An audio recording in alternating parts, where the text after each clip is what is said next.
وأشهد أن لا إله إلا الله وحده لا شريك له وأشهد أن محمدا عبده ورسوله أما بعد. يا أيها الذين آمنوا اتقوا الله حق تقاته ولا تموتن إلا وأنتم مسلمون. يا أيها الناس اتقوا ربكم الذي خلقكم من نفس واحدة وخلق منها زوجها وبث منهما رجالا كثيرا ونساء واتقوا الله الذي تساءلون به والأرحام إن الله كان عليكم رقيبا. يا أيها الذين آمنوا اتقوا الله وقولوا قولا سديدا يصلح لكم أعمالكم ويغفر لكم ذنوبكم ومن يطع الله ورسوله فقد فاز فوزا عظيما. فإن أصدق الحديث كتاب الله وأحسن الهدي هدي محمد صلى الله عليه وسلم وشر الأمور محدثاتها وكل محدثة بدعة وكل بدعة ضلالة وكل ضلالة في النار. வார்த்தைகளில் உண்மையானது அல்லாஹ்வின் வேதமாகிய அல் குர்ஆன் என்றும் வழிகாட்டுதல்களில் சிறந்தது கண்மணி நாயகம் ஸல்லல்லாஹு அலைஹி வஸல்லம் அவர்கள் காட்டி தந்த நபி வழியாகிய அசுன்னா என்றும் காரியங்களில் எல்லாம் மிக மோசமானது அல்லாஹ்வினுடைய மார்க்கத்தில் மனிதர்கள் புதிதான விடயங்களை உண்டு பண்ணுவதென்றும் இவ்வாறான விடயங்கள் அனைத்தும் பித்அத்துகளாகும், பித்அத்துகள் அனைத்தும் வழிகேடுகளாகும், வழிகேடுகள் அனைத்தும் நாளை மறுமை நரகத்திற்கு செல்லும் என அல்லாஹ்வின் தூதர் ஸல்லல்லாஹு அலைஹி வஸல்லம் அவர்கள் தங்களது சொற்பொழிவுகளின் ஆரம்பத்தில் இம்மனித சமுதாயத்தினரை பார்த்து எச்சரித்த வாசகங்களை நானும் நினைவுபடுத்திக் கொள்கிறேன். அல்லாஹ்வினுடைய மார்க்கத்தை அதன் தூய வடிவில் கற்றுக்கொண்டு அதன் அடிப்படையில் அமல் செய்து நாளை மறுமை நாளில் சுவனத்துக்கு சொந்தக்காரர்களாக மாற வேண்டும் என்ற உயரிய நோக்கில் மாலை முதல் தற்பொழுது வரை அவனுடைய மாளிகையில் நீங்கள் எல்லாம் இருந்து கொண்டிருக்கிறீர்கள். அல்லாஹ்வும் அவருடைய தூதர் ஸல்லல்லாஹு அலைஹி வஸல்லம் அவர்களும் மார்க்கத்தை தேடி வந்து கற்கக்கூடிய மக்களுக்கு எவ்வாறான சிறப்புகளை எல்லாம் தருவதாக வாக்களித்திருக்கிறார்களோ அவ்வாறான சிறப்புகள் அனைத்தையும் நம் அனைவருக்கும் தந்தருள வேண்டும் என பிரார்த்தித்தவனாய் இஸ்லாம் கூறும் திருமணம் என்ற தலைப்பினூடாக இஸ்லாமிய மார்க்கம் திருமணத்தை எதற்காக வேண்டி வழிகாட்டியிருக்கிறது, உண்மையிலேயே ஒரு திருமணம் எவ்வாறு நடைபெற வேண்டும், இன்று முஸ்லிம்களுடைய திருமணத்தில் பிற மத கலாச்சாரங்கள் எவ்வாறு ஊடுருவி இருக்கின்றன, இவ்வாறான சில அம்சங்களை உள்ளடக்கியதாய் இந்த உரையை அமைத்துக் கொள்ளலாம் என நினைக்கின்றேன். அன்பிற்குரிய இஸ்லாமிய சகோதரிகளே, அல்லாஹு தஆலாவின் நல்லடியார்களே, இந்த நவீன உலகில் முஸ்லிம்கள் பல கேட்டகரிகளாக வாழ்ந்து கொண்டிருக்கிறார்கள், பல வகையினராக வாழ்ந்து கொண்டிருக்கிறார்கள். சிலருடைய நிலையை எடுத்து பார்த்தால் பேரளவில் மாத்திரம்தான் அவர்கள் முஸ்லிம்களாக இருக்கிறார்கள். அவர்களுடைய பெயரை சொல்லுகின்ற பொழுதுதான் அவர்கள் முஸ்லிம்கள் என எங்களால் அடையாளமே காண முடிகிறது. இல்லை என்றால் வேறு மதத்தவர்கள் என்று நினைக்கின்ற அளவுக்கு வணக்க வழிபாடுகளும் இல்லை, பிரமத கலாச்சாரங்களின் ஊடாக 100% தாக்கத்திற்கு உள்ளானவர்களாக இருக்கிறார்கள். இன்னும் சிலரை எடுத்து பார்த்தால் ஓரளவு வணக்க வழிபாடுகளில் ஈடுபாடு இருந்தாலும் அதே நேரம் பிரமத கலாச்சாரத்தினால் தாக்கம் பெற்றவர்களாக இருக்கிறார்கள். இன்னும் ஒரு சாரார் அவர்கள் இந்த இஸ்லாமிய மார்க்கத்தில் சரியான வழியிலே நடக்க வேண்டும் என ஆசைப்படுகிறார்கள். முடியுமானவரை வணக்க வழிபாடுகளில் ஈடுபடுகிறார்கள். முடியுமானவரை பிற மத கலாச்சாரங்களை விட்டும் நீங்கி அல்லாஹ்வை அஞ்சியவர்களாக என்ன செய்கிறார்கள், வாழ்ந்து கொண்டிருக்கிறார்கள்.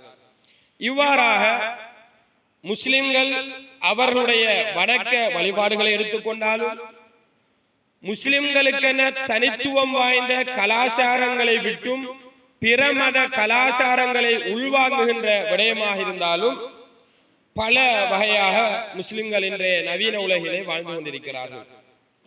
குறிப்பாக இந்த திருமணத்தை எடுத்துக்கொண்டால் அவனுடைய வாழ்க்கையில் முடியுமானவரை பிற மத கலாச்சாரங்களை விட்டும் அவன் நீங்கி வாழ வேண்டும் என்று ஆசைப்படுகிறான். அதற்கான முயற்சிகளை எடுக்கிறார். ஆனால் திருமணம் என்று வருகின்ற பொழுது இன்று எப்படி இஸ்லாமிய சமூகத்தில் பிற மத கலாச்சாரங்கள் உள்வாங்கப்பட்ட நிலையில் திருமணம் நடைபெறுகிறதோ அந்த திருமண நடைமுறையை விட்டும் இஸ்லாம் எப்படி வழிகாட்டியிருக்கிறதோ அந்த நடைமுறையில் என்னுடைய திருமணத்தை அமைத்துக் கொள்ள வேண்டும் என ஆசைப்பட்டாலும் அவ்வாறு அமைக்க முடியாத ஒரு சூழ்நிலை இந்த இஸ்லாமிய சமூகத்தில் உருவாகியிருக்கிறது. ஏனென்று சொன்னால் பிறர் இதை நான் செய்யாவிட்டால் என்ன பேசுவார்களோ, உம்மா அப்பா சொல்லுவார்கள், நீ இதையெல்லாம் செய்யாமட்டீண்டா மாமா மாறு, சாச்சா மாறு, சின்னப்பா மாறு, பெரியப்பா மாறு, அவங்க எல்லாம் என்ன செய்ய மாட்டாங்க, திருமணத்துக்கு வரமாட்டாங்க. எனவே ஒரு திருமணம் இந்த சமூகத்திலே நடக்க வேண்டும். அந்த மணமகன் ஆசைப்படுகிறான், என்னுடைய திருமணம் இஸ்லாமிய அடிப்படையில் நடந்தேற வேண்டும் என. அப்படி இருந்தாலும் இன்றைய இந்த நவீன உலகிலே பிற மத கலாச்சாரங்களை விட்டும் தூரமாகி ஒரு திருமணத்தை நடத்துவது என்பது மிகவும் சிரமமான ஒரு காரியமாக முஸ்லிம் சமூகத்திலே உருவாக்கி இருப்பது மிகவும் கவலைக்குரிய அம்சம் என்பதை ஈமானிய உறவுகளை நாங்கள் ஆரம்பத்தில் புரிந்து கொள்ள வேண்டும். எனவே திருமணம் என்பது ஒரு மனிதனுடைய வாழ்க்கையிலே நடந்தேறக்கூடிய சாதாரண ஒரு அம்சம் கிடையாது. சமூகத்தில் வாழ்வதாக இருந்தால் திருமணம் முடிக்க வேண்டும் என்ற ஒரு அம்சத்துக்காக வேண்டி நடைபெறுவது திருமணம் கிடையாது. மாறாக திருமணம் என்பது ஒரு இபாதத், ஒரு வணக்கம் என்பதை அன்பிற்குரிய ஈமானிய உறவுகளே முதலில் நாங்கள் உள்வாங்க கடமைப்பட்டிருக்கிறோம். தொழுகை எப்படி ஒரு வணக்கமோ, நோன்பு எப்படி ஒரு வணக்கமோ, ஜகாத் எப்படி ஒரு வணக்கமோ, ஹஜ் எப்படி ஒரு வணக்கமோ, பிரார்த்திப்பது எப்படி ஒரு வணக்கமோ, அல்லாஹ்வை நினைவு கூறுவது எப்படி ஒரு வணக்கமோ, அல்லாஹ்வுக்காக வேண்டி அறுத்து பலியிடுவது எப்படி ஒரு வணக்கமோ, அது போன்று திருமணம் என்பது இவ்வாறுதான் நடந்தேற வேண்டும் என இஸ்லாம் வழிகாட்டிய ஒரு வணக்கம் என்பதை ஈமானிய உறவுகளை நாங்கள் புரிந்து கொள்ள வேண்டும். அல்லாஹ் தஆலா அல் குர்ஆனிலே சொல்லுகிறார், வஅன்கிஹுல் அயாமா மின்கும், உங்களில் திருமணம் முடிக்காத ஆண்களுக்கும் பெண்களுக்கும் நீங்கள் திருமணம் முடித்து வையுங்கள் என்பதாக அல்லாஹ் தஆலா கட்டளை பிறப்பிக்கிறார். எனவே திருமணம் என்பது ஒரு சுன்னா என்பதை அன்பிற்குரிய ஈமானிய உறவுகளை நாங்கள் உணர்ந்து கொள்ள வேண்டும். ஒரு முறை அல்லாஹ்வின் தூதர் ஸல்லல்லாஹு அலைஹி வஸல்லம் அவர்களுடைய ரகசிய வணக்கங்களை அறிந்து கொள்வதற்காக வேண்டி 3 நபர்கள் அல்லாஹ்வின் தூதருடைய மனைவிமார்களுடைய வீடுகளுக்கு வருகிறார்கள். அப்பொழுது அல்லாஹ்வின் தூதர் ஸல்லல்லாஹு அலைஹி வஸல்லம் அவருடைய வணக்கங்கள் குறித்து அவர்கள் அறிந்து கொள்ளுகின்ற பட்சத்திலே அவர்களுக்குள்ளே அவர்கள் பேசிக் கொள்கிறார்கள். கஅன்னஹும் தகால்லுஹா, அவர்களுக்கு மத்தியிலே அவர்கள் பேசிக் கொள்கிறார்கள். வ ஐன நஹ்னு மினன் நபி ஸல்லல்லாஹு அலைஹி வஸல்லம் கது ஊஃபிர லஹு மா தகத்தம மின் தம்பிஹி வ மா தஅخر, முன்பின் பாவங்கள் மன்னிக்கப்பட்ட நபிகளார் வணக்க வழிபாடுகளில் எங்கே இருக்கிறார்கள், நாங்கள் எங்கே இருக்கிறோம் என்று அவர்களுக்குள்ளே பேசிவிட்டு அவர்கள் முடிவெடுத்துக் கொள்கிறார்கள். ஒருவர் சொல்லுகிறார், அம்மா அன ஃபஇன்னி உஸல்லில் லைல அபதா, இனிமேல் நான் இரவு முழுவதுமே நின்று வணங்கக்கூடியவனாக மாறப்போகிறேன். இன்னொருவர் சொல்கிறார், அன அஸூமு தஹ்ர வலா உஃப்திரு, காலமெல்லாம் நான் நோன்பு நோட்பவனாக மாறப்போகிறேன், நோன்பே ஒரு நாளுமே நான் விட மாட்டேன். இன்னும் ஒருவர் சொல்கிறார்,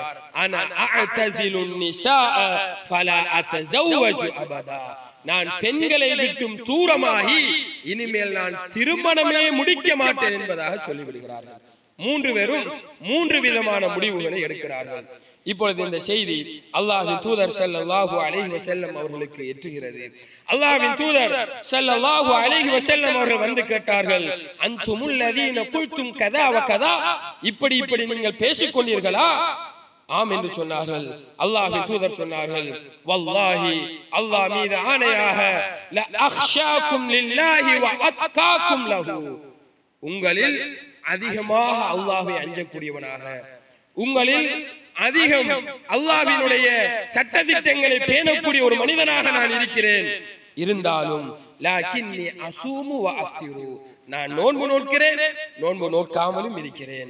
வ உஸல்லி வ அர்குது, இரவை நான் தொழுகிறேன், அதே நேரத்தில் தூங்குகிறேன். வ அத்தஸவ்வஜு நிஸா, நானும் பல பெண்களை திருமணம் முடித்து இருக்கிறேன் என்று சொல்லிவிட்டு அல்லாஹ்வின் தூதர் ஒரு வார்த்தை சொன்னார்கள், ஃபமன் ரகிப அன் சுன்னதி, என்னுடைய சுன்னாவை யார் புறக்கணிக்கிறாரோ ஃபலைஸ மின்னி, அவர் என்னை சார்ந்தவர் கிடையாது.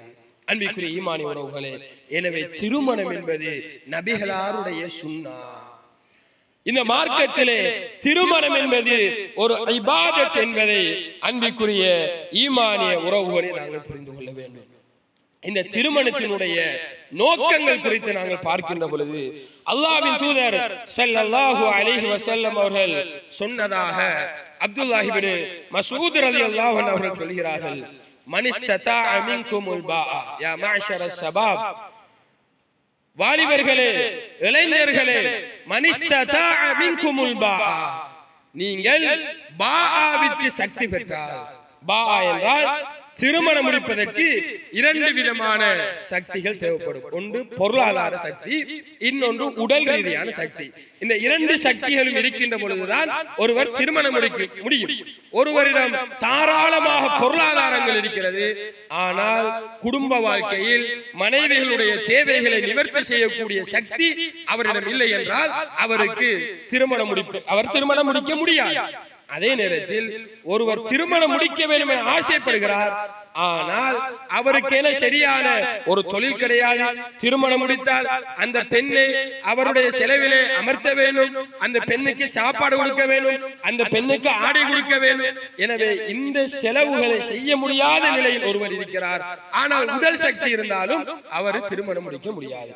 எனவே பாஆ யாருக்கு இருக்கிறதோ, உடல் சக்தியும் இருக்கு, தன்னுடைய மனைவிக்கு உணவு கொடுக்க, ஆடை கொடுக்க, அவரை ஒரு இடத்தில் அமர்த்துவதற்கும் சக்தி இருக்கிறது என்று சொன்னால் அல்லாஹ்வின் தூதர் ஸல்லல்லாஹு அலைஹி வஸல்லம் சொன்னார்கள், ஃபல்யதஸவ்வஜ், அவன் திருமணம் முடித்துக் கொள்ளட்டும். ஃபஇன்னஹு அகது லில் பஸர், நிச்சயமாக அந்த திருமணம் அவனுடைய பார்வையை தாழ்த்தும். அப்ப முதலாவது நோக்கமாக அல்லாஹ்வின் தூதர் சொல்லுவது, திருமணத்தின் மூலமாக ஹராமான பார்வைகளை விட்டும் அவன் தன்னை பாதுகாத்துக் கொள்ள முடியும். தன்னுடைய அகத்தை பாதுகாக்கும். திருமணம் முடிப்பதன் மூலமாக அவன் ஹராமான முறையிலே அவனுடைய ஆசைகளை தீர்த்துக் கொள்வதை விட்டும் அவன் பாதுகாப்பு பெறுவான்.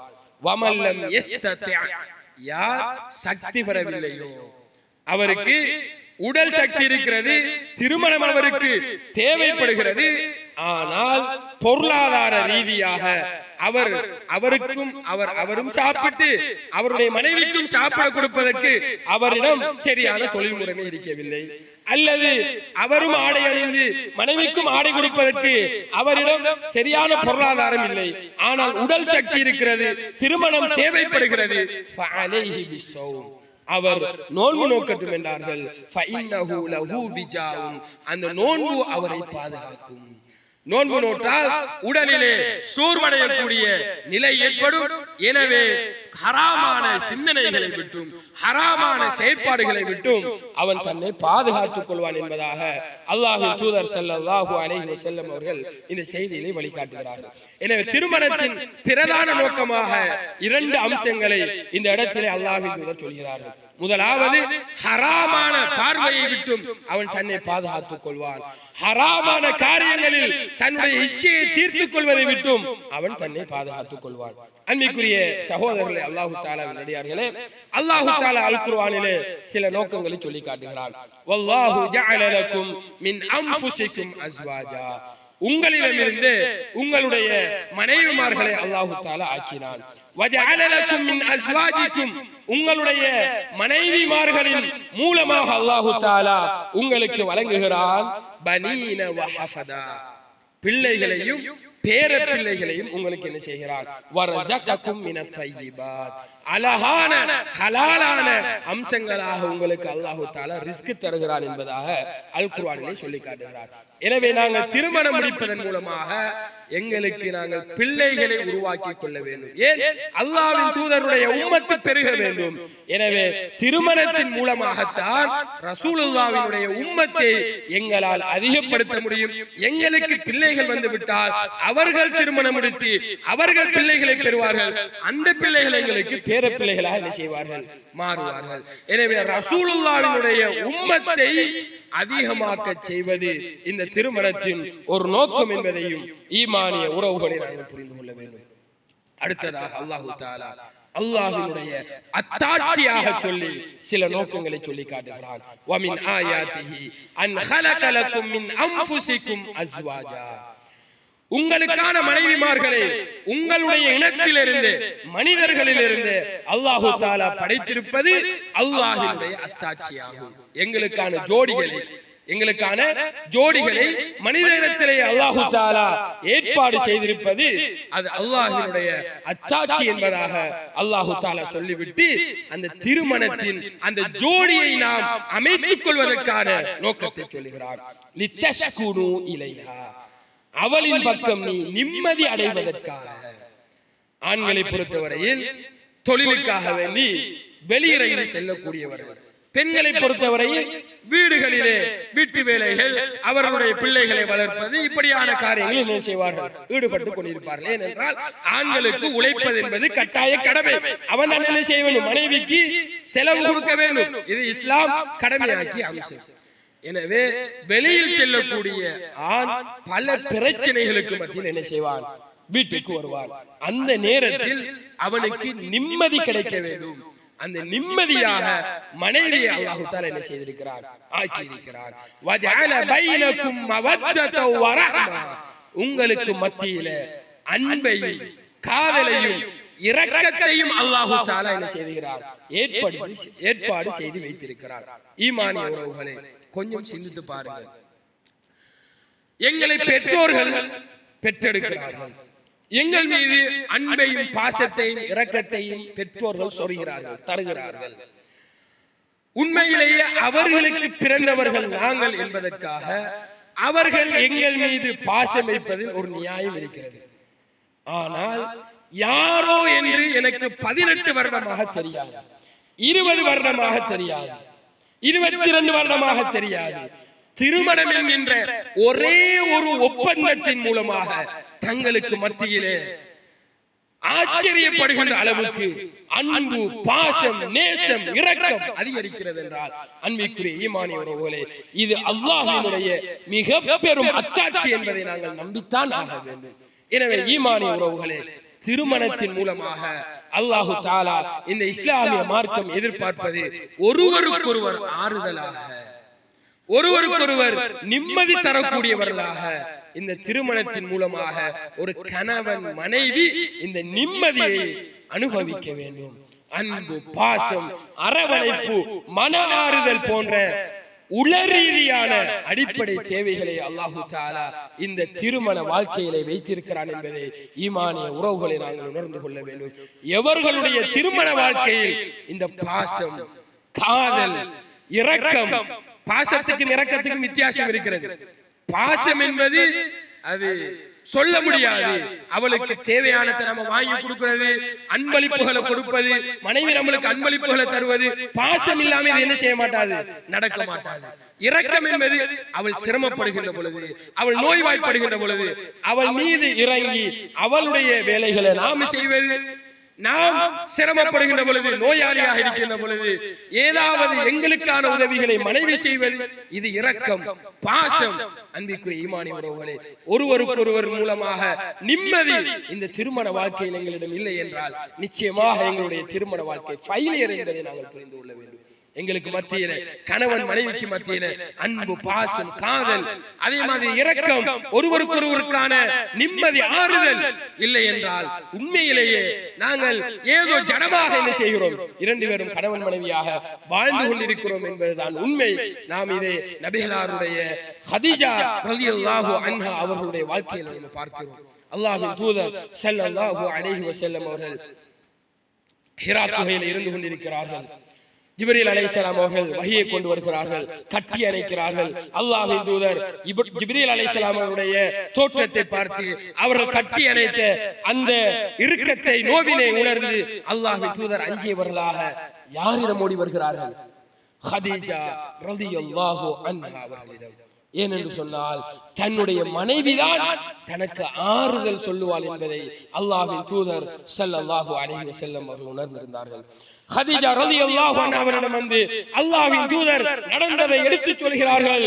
அன்னை ஹதீஜா சொன்ன வார்த்தை, கல்லா, நீங்கள் நினைப்பது போன்று எதுவுமே இருக்காது.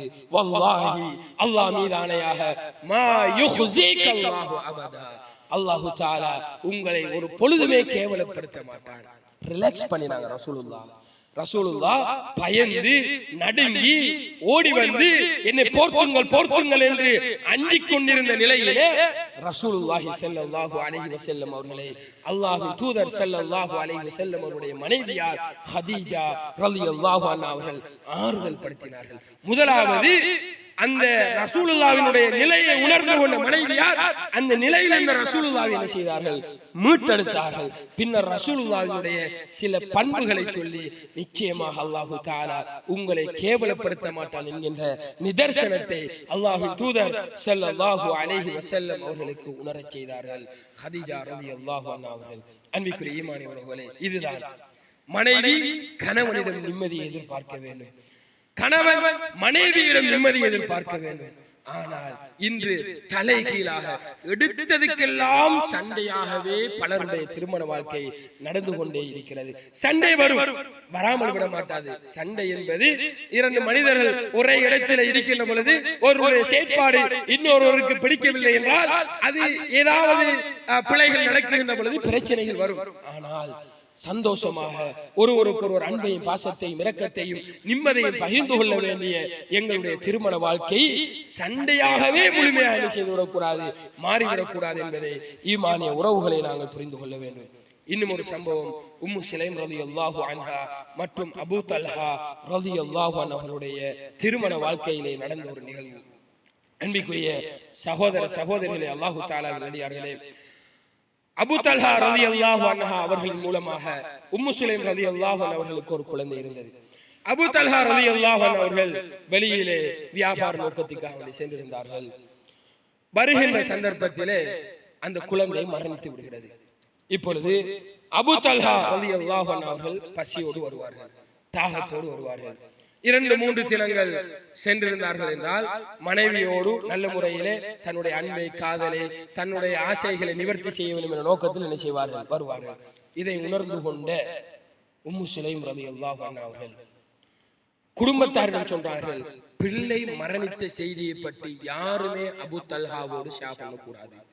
பிள்ளை மரணித்த செய்தியை யாருமே அபூ தல்ஹா ரலியல்லாஹு அன்ஹு அவர்களுக்கு சொல்லக்கூடாது. அதை நான் எப்ப சொல்ல வேண்டுமோ அப்பொழுது என்ன செய்வேன், சொல்லிக் கொள்வேன். இப்பொழுது அபூ தல்ஹா ரலியல்லாஹு வருகிறார்கள். உணவை தயார் செய்து வைத்திருந்தார்கள், சாப்பிட்டார்கள், குடித்தார்கள். தன்னுடைய இல்லறை வாழ்க்கைக்காக வேண்டி உம்மு சுலைம் ரலியல்லாஹு அன்ஹு அவர்கள் தயாராக இருந்தார்கள்.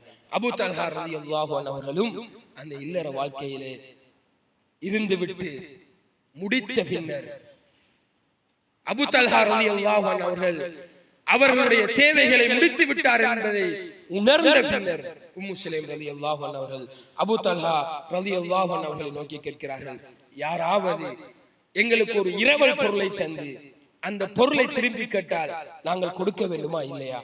அப்பொழுது அபூ தல்ஹா ரலியல்லாஹு சொன்னார்கள், ஆம் கொடுக்க வேண்டும்.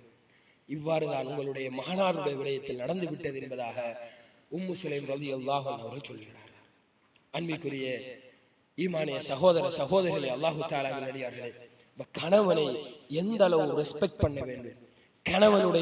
கணவன் ஒரு மைண்ட் செட்ல என்ன செய்வார்? வெளியில போறவர் வருவார், பசியோடு வருவார், ஆசையோடு வருவார். அதையெல்லாம் நாம் என்ன செய்யணும்? நிவர்த்தி செய்ய வேண்டும் என்கின்ற புள்ள மரணிச்சு போயிட்டு அந்த தாயுடைய நிலை எப்படி இருக்கும்? அப்படி இருந்தாலும் அவற்றையெல்லாம் மறைத்து விட்டு உம்மு சுலைம் ரலியல்லாஹு அன்ஹா அவர்கள் அபூ தல்ஹா ரலியல்லாஹு அன்ஹு அவருக்கு நிம்மதியை கொடுத்தார்கள். அன்பிற்குரிய ஈமானிய உறவுகளை, அல்லாஹு தஆலாவின் நல்லடியார்களே, இந்த சம்பவம் எங்களுடைய குடும்ப வாழ்க்கையில் மிக முக்கியமான ஒரு நிகழ்வு என்பதை நாங்கள் புரிந்து கொள்ள வேண்டும். இவர்களுடைய திருமணம் எப்படி நடந்தது தெரியுமா? உம்மு சுலைம் ரலியல்லாஹு அன்ஹுடைய கணவர் மரணித்து போய்விடுகிறார். இப்பொழுது அபூ தல்ஹா ரலியல்லாஹு அன்ஹு அவர்கள் உம்மு சுலைம் ரலியல்லாஹு அன்ஹு அவர்களை திருமணம் முடிக்க கேட்டு வருகிறார்கள். அப்பொழுது அபூ தல்ஹா ரலியல்லாஹு அன்ஹு இஸ்லாத்தை ஏற்றிருக்கவில்லை. ஆனால் அபூ தல்ஹா ரலியல்லாஹு அன்ஹு பொறுத்தவரையில மதீனாவில் விரல் விட்டு எண்ணக்கூடிய மிக பெரும் செல்வந்தர்களில் ஒருவர். அதே நேரத்தில் சிறந்த பண்பாடுள்ளவர். அடிக்கடி உம்மு சுலைம் ரலியல்லாஹு அன்ஹு அவர்களிடம் என்னை திருமணம் முடித்துக்கொள் அப்படின்னு என்ன செய்வார்கள்? அபூ தல்ஹா ரலியல்லாஹு அன்ஹு அவர்கள் கேட்டுக்கொண்டிருப்பார்கள். உம்மு சுலைம் ரலியல்லாஹு அன்ஹு சொல்வார்கள், உங்களை யாராவது திருமணம் நீங்க எவரிடமாவது என்னை திருமணம் முடித்துக் கொள்ளுங்கள் என்று சொன்னால் உங்களை ரிஜெக்ட் பண்ணக்கூடிய எந்த பெண்மணியும் என்ன செய்ய மாட்டார்கள், இருக்க மாட்டார்கள். அவ்வளவு பண்பானவர், ஒழுக்கமானவர் நீங்க. ஆனால் நீங்க ரஜுலுன் காஃபிருன், இஸ்லாத்தை ஏற்றுக்கொள்ள முடியாத ஒரு மனிதராக இருங்கள். ஒரே ஒரு விஷயம் செய்யுங்கள், இஸ்லாத்துக்கு வாருங்கள். எனக்கு எந்தவித மகருமே தேவையில்லை. நீங்க இஸ்லாத்தில் வருவதை மகராக வைத்து நான் என்ன செய்கிறேன்? திருமணம் முடித்துக் கொள்கிறேன் என்றார்கள். உம்மு சுலைம் ரலியல்லாஹு அன்ஹு அவர்களுக்கும் அபூ தல்ஹாவை என்ன செய்ய முடியாது, விட முடியாத ஒரு நிலை. ஏனென்றால் அபூ தல்ஹா அவ்வளவு ஒரு நல்ல மனிதராக அந்த சமூகத்தில் என்ன செய்தார் இருந்தால், ஆனால் இஸ்லாத்தை ஏற்கவில்லை. பின்னர் அபூ தல்ஹா ரலியல்லாஹு அன்ஹு அவர்கள் இஸ்லாத்தை ஏற்றுக்கொண்டு உம்மு சுலைம் ரலியல்லாஹு அன்ஹு அவர்கள் என்ன செய்தார்கள்? திருமணம் முடித்தார்கள். இஸ்லாமிய வரலாற்றிலேயே இஸ்லாத்தை மகராக வைத்து நடந்தேறிய திருமணம் இதுதான். இஸ்லாமிய வரலாற்றிலேயே இஸ்லாத்தை மகராக வைத்து நடந்தேறிய திருமணம் உம்மு சுலைம் மற்றும் அபூ தல்ஹா ரலியல்லாஹு அன்ஹு அவர்களுக்கு இடையிலாக நடந்தேறிய திருமணம் என்பதை அன்பிற்குரிய ஈமானிய உறவுகளை புரிந்து கொள்ள வேண்டும். எனவேதான் திருமண வாழ்க்கை என்பது கணவன் மனைவிக்கு மத்தியிலே இவ்வளவு அன்பும் பாசமும் நெருக்கமும் இரக்கமும் ஒருவருக்கொருவர் நிம்மதி அடையக்கூடிய ஒரு சூழ்நிலையும் அந்த திருமண வாழ்க்கையில் இருக்க வேண்டும். இது இஸ்லாம் திருமணத்தை சுன்னத்தாக்கிய வணக்கமாகிய நோக்கங்களில் ஒன்று என்பதை அன்பிற்குரிய ஈமானிய சகோதர உறவுகளை நாங்கள் புரிந்து கொள்ள வேண்டும். அடுத்ததாக இப்பொழுது சமூகத்திலே திருமணம் தன்னுடைய மகளுக்கு முடிக்க வேண்டும். திருமண வயதை அவர்கள் அடைந்து விட்டார்கள். எனவே ஒரு ஆண் மகனுக்கு ஒரு மணமகளை தேடுவார்கள், ஒரு மணமகனுக்கு ஒரு ஆண் மகனை என்ன செய்வார்கள்? சமூகத்திலே தேடுவார்கள். அல்லாஹ்வின் தூதர் ஸல்லல்லாஹு அலைஹி வஸல்லம் சொல்கிறார்கள், துன்கஹுல் மர்அத்து லிஅர்பஇன், ஒரு பெண் 4 அம்சங்களுக்காக வேண்டி திருமணம் முடிக்கப்படுவாள். லிமாலிஹா, அவளுடைய பொருளாதாரத்துக்காக, வலிஹஸபிஹா, அவளுடைய கோத்திரம் குலம் பரம்பரை இதற்காக என்ன செய்வாள்? திருமணம் முடிக்கப்படுவாள். வலி ஜமாலிஹா, அவளுடைய அழகுக்காக திருமணம் முடிக்கப்படுவாள். வலி தீனிஹா, அவளுடைய மார்க்கத்திற்காக திருமணம் முடிக்கப்படுவாள். ஃபத்ஃபர் பிதாத்தித் தீன், நீ மார்க்கமுள்ள ஒரு பெண்ணை திருமணம் முடித்து வெற்றி அடைந்து கொள் என்பதாக அல்லாஹ்வின் தூதர் ஸல்லல்லாஹு அலைஹி வஸல்லம் சொன்னார். அன்பிற்குரிய ஈமானிய உறவுகளே, இந்த செய்தி சில முக்கியமான அம்சங்களை எங்களுக்கு உணர்த்துகிறது. இன்று நாங்கள் ரசூலுல்லாஹ் சொன்ன இதே நிலைப்பாட்டை எங்களுடைய சமூகத்தில் பார்க்கிறோம். காசிரிக்கிறதுக்காக வேண்டி சிலர் என்ன செய்கிறார்கள்? பெண்களை திருமணம் முடிக்கிறார்கள். அவர் நல்ல ஃபேமிலி, நல்ல குலம் கோத்திரம் என்கிறதுக்காக வேண்டி என்ன செய்கிறார்கள்? பரம்பரைக்காக வேண்டி திருமணம் முடிக்கிறார்கள். அழகுக்காக வேண்டி திருமணம் முடிக்கிறார்கள். மார்க்கத்துக்காக வேண்டி திருமணம் முடிக்கின்ற நிலை மிக மிக அரிது எங்களுடைய சமூகத்தில். நாங்கள் ஏற்றுக்கொண்டுதான் நாங்கள் எங்களுடைய ஆண்மகனுக்கு ஒரு மணமகளை தேடுகின்ற பொழுது எவற்றையெல்லாம் நாங்கள் எதிர்பார்க்கிறோம். அந்த பிள்ளை படித்திருக்கிறதா பார்க்கிறோமா இல்லையா? அந்த பிள்ளை படித்திருக்கிறதா? அந்த பிள்ளைக்கு வீடு இருக்கிறதா? அந்த பிள்ளைக்கு வீடு இருக்கிறதா? அந்த பிள்ளை அழகாக இருக்கிறதா? இவற்றை நிச்சயமாக நாம் என்ன செய்கிறோம்? பார்க்கிறோம். அது போன்றுதான் ஒரு பிள்ளைக்கு, பெண் பிள்ளைக்கு மாப்பிள்ளை பார்க்கின்ற பொழுதும் அவர் படித்திருக்கிறாரா, நல்ல சம்பாதிக்கிறாரா, அதிகமான பொருளாதாரங்களை, தொகைகளை சம்பாதிக்கிறாரா, அதே போன்று அழகாக இருக்கிறாரா, படித்திருக்கிறாரா, இப்படியான விஷயங்களை பார்க்கிறோம். ஆனால் எங்களில் பலர் ஆண் தரப்பாக இருக்கட்டும், பெண் தரப்பாக இருக்கட்டும், இரண்டு தரப்பினரும் விடக்கூடிய மிக பெரும் பிழை அவர்களிடம் மார்க்கம் இருக்கிறதா என்பதை பார்ப்பதே கிடையாது. பெண் தரப்பினர் பார்க்க வேண்டும், என்னுடைய மகளுக்கு நான் திருமணம் செய்து வைக்கக்கூடிய மணமகன் 5 நேரமும் பள்ளி வாயிலுக்கு வந்து தொழக்கூடிய சிறந்த மார்க்கப்பட்டுள்ள ஒரு மணமகனாக இருக்க வேண்டும். ஆனால் இப்படியான ஒரு கண்டிஷன் திருமணம் முடிக்க போகின்ற அந்த மணமகளும் பெற்றோரிடம் சொல்வது கிடையாது. அந்த பெற்றோர்களும் இப்படியான ஒரு கண்டிஷனில மணமகன் பார்ப்பதும் கிடையாது. அதே போன்றுதான் ஒரு பெண் பார்க்கக்கூடியவர்களும் அந்த பெண்ணினுடைய ஒழுக்கம், பக்குவம், வெட்க குணம், பண்பாடு, மார்க்கப்பற்று இவைகளை பார்ப்பதே கிடையாது. என்னுடைய மகன் சிறந்த ஜொப்பிலே இருக்கிறார், எனவே குறைந்தது ஒரு 2 மாடி கூட அவன் என்ன செய்ய வேண்டும், இருக்க வேண்டும். என்னுடைய மகன் கொஞ்சம் ஸ்மார்ட் ஆனால், எனவே ஒரு அழகான பெண் தான் என்ன செய்ய வேண்டும், என்னுடைய மகனுக்கு நான் திருமணம் முடிக்க வேண்டும். அன்பிற்குரிய இஸ்லாமிய சகோதர சகோதரிகளே, சில விடயங்களை பார்க்கலாம், அழகிருக்க வேண்டும் என்று நாம் என்ன செய்யலாம், பார்க்கலாம். ஆனால் முன்னுரிமை வழங்கப்பட வேண்டியது மார்க்கப்பட்டிற்காக. இன்று மார்க்கப்பட்டில்லாமல் எத்தனையோ மணமகன்மார்களை தங்களுடைய பிள்ளைகளுக்கு திருமணம் கொடுத்து விட்டு சீரழியக்கூடிய ஒரு நிலையை எங்களுடைய கண்களூடாக பார்த்து கொண்டிருக்கிறோம். பள்ளி வாயிலோடு ஒருவனுக்கு தொடர்பில்லையா, அவ்வளவு கெட்ட வழக்கமும் அவனிடம் என்ன செய்யும், இருக்கு. பண்பாடு இருக்காது, அஹ்லாக் இருக்காது. எப்படி மனைவியோடு பேச வேண்டும், மனைவி எப்படி அழைக்க வேண்டும், ஒரு பிரச்சனை வருகின்ற பொழுது அதை எப்படி கையாள வேண்டும், எந்த ஒரு நாலேஜும் அவனுக்கு என்ன செய்ய மாட்டா, இருக்க மாட்டா. ஏன்? மார்க்கப்பட்டிருந்தால் தான் தன்னுடைய கணவனுக்கும் மனைவிக்கும் இடையில் பிரச்சனை வருகின்ற பொழுது அதை எப்படி கையாள வேண்டும் என மார்க்கம் கற்றுக் கொடுத்திருக்கிறதோ அந்த வேகில் அவன் எப்பொழுது கையாளுவான், அவனிடம் மார்க்கப்பட்டிருக்கின்ற பொழுதுதான். இல்லை என்றால் எடுத்த உடனே கையை சொத்தையில் என்ன செய்வான், கோபம் வந்தால் கை உயர்ந்தால் போய் அடைகின்ற இடம் அந்த பெண்ணுடைய முகமாகத்தான் இருக்கிறது. அடுத்தது, இன்று நாம் மிக முக்கியமாக கவனிக்க வேண்டிய அம்சம், மணமகனை தேடுகின்ற பொழுது அவனிடம் போதை பழக்கங்கள் இருக்கிறதா? நம்மளுடைய பெண் பிள்ளைக்கு 20 வருஷம் 22 வருஷம் பொத்தி பொத்தி வளர்த்த ஒரு பிள்ளையை ஒருவனிடம் நாம ஹேண்ட் ஓவர் பண்ண போகிறோம். நாம வளர்க்கின்ற பொழுது அழகான முறையில் நாம் என்ன செய்திருப்போம், வளர்த்தெடுத்திருக்கிறோம். ஆனால் நான் ஹேண்ட் ஓவர் பண்ற அந்த மணமகன் எங்களை விட அழகான முறையிலே எங்களுடைய பிள்ளையை பார்க்கக்கூடியவனாக இருக்க வேண்டும். இதுவெல்லாம் எப்ப நடக்கும் என்றால் அவனிடம் மார்க்கப்பட்டிருந்தால் தான்.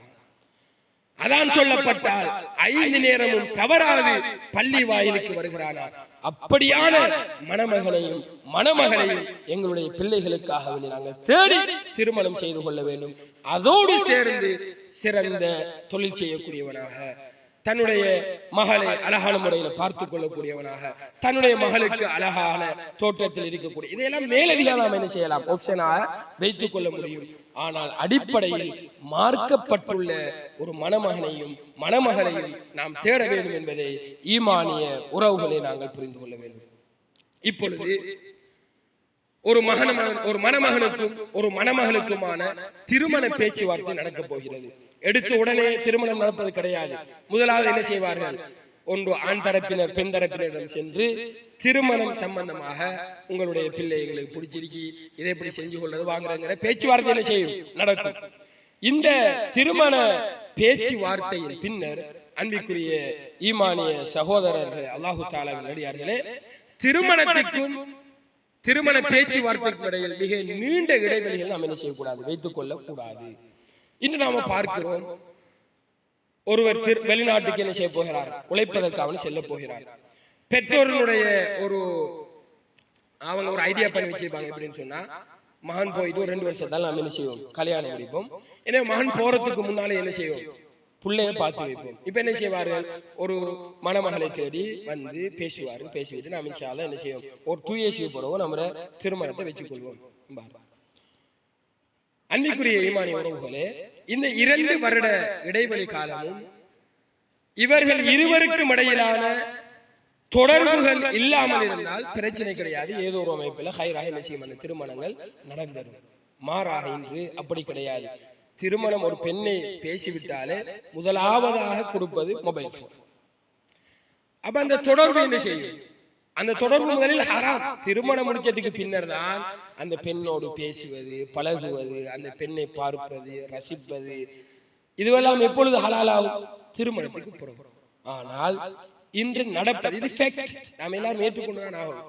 இன்று நடப்பது என்னவென்றால், 2 வருட கேப்ல இந்த திருமண ஒப்பந்தம் என்ன செய்திடும், நடந்து முடிஞ்சிடும். இப்ப வெளிநாட்டுக்கு போயிடுவார். போனால் இவர்களுக்கு இடையில என்ன செய்யும், தொடர்பு உண்டாகும். ஃபெஸ்ட்டுக்கு நோமலா என்ன செய்வார்கள், சலான் சொல்லுவார்கள், சாப்பிட்டீங்களா, வாங்கினீங்களா, சோமாரிக்கிறீங்களா, இதோட என்ன செய்யும், ஒரு நிறுத்தனங்கள் போகும்.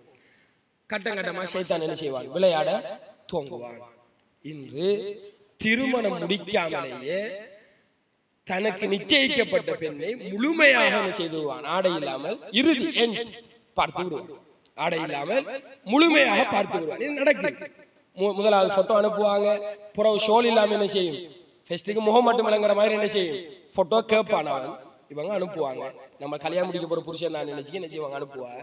புறவு ஷோல் இல்லாம என்ன செய்யும், போட்டோ வரும்.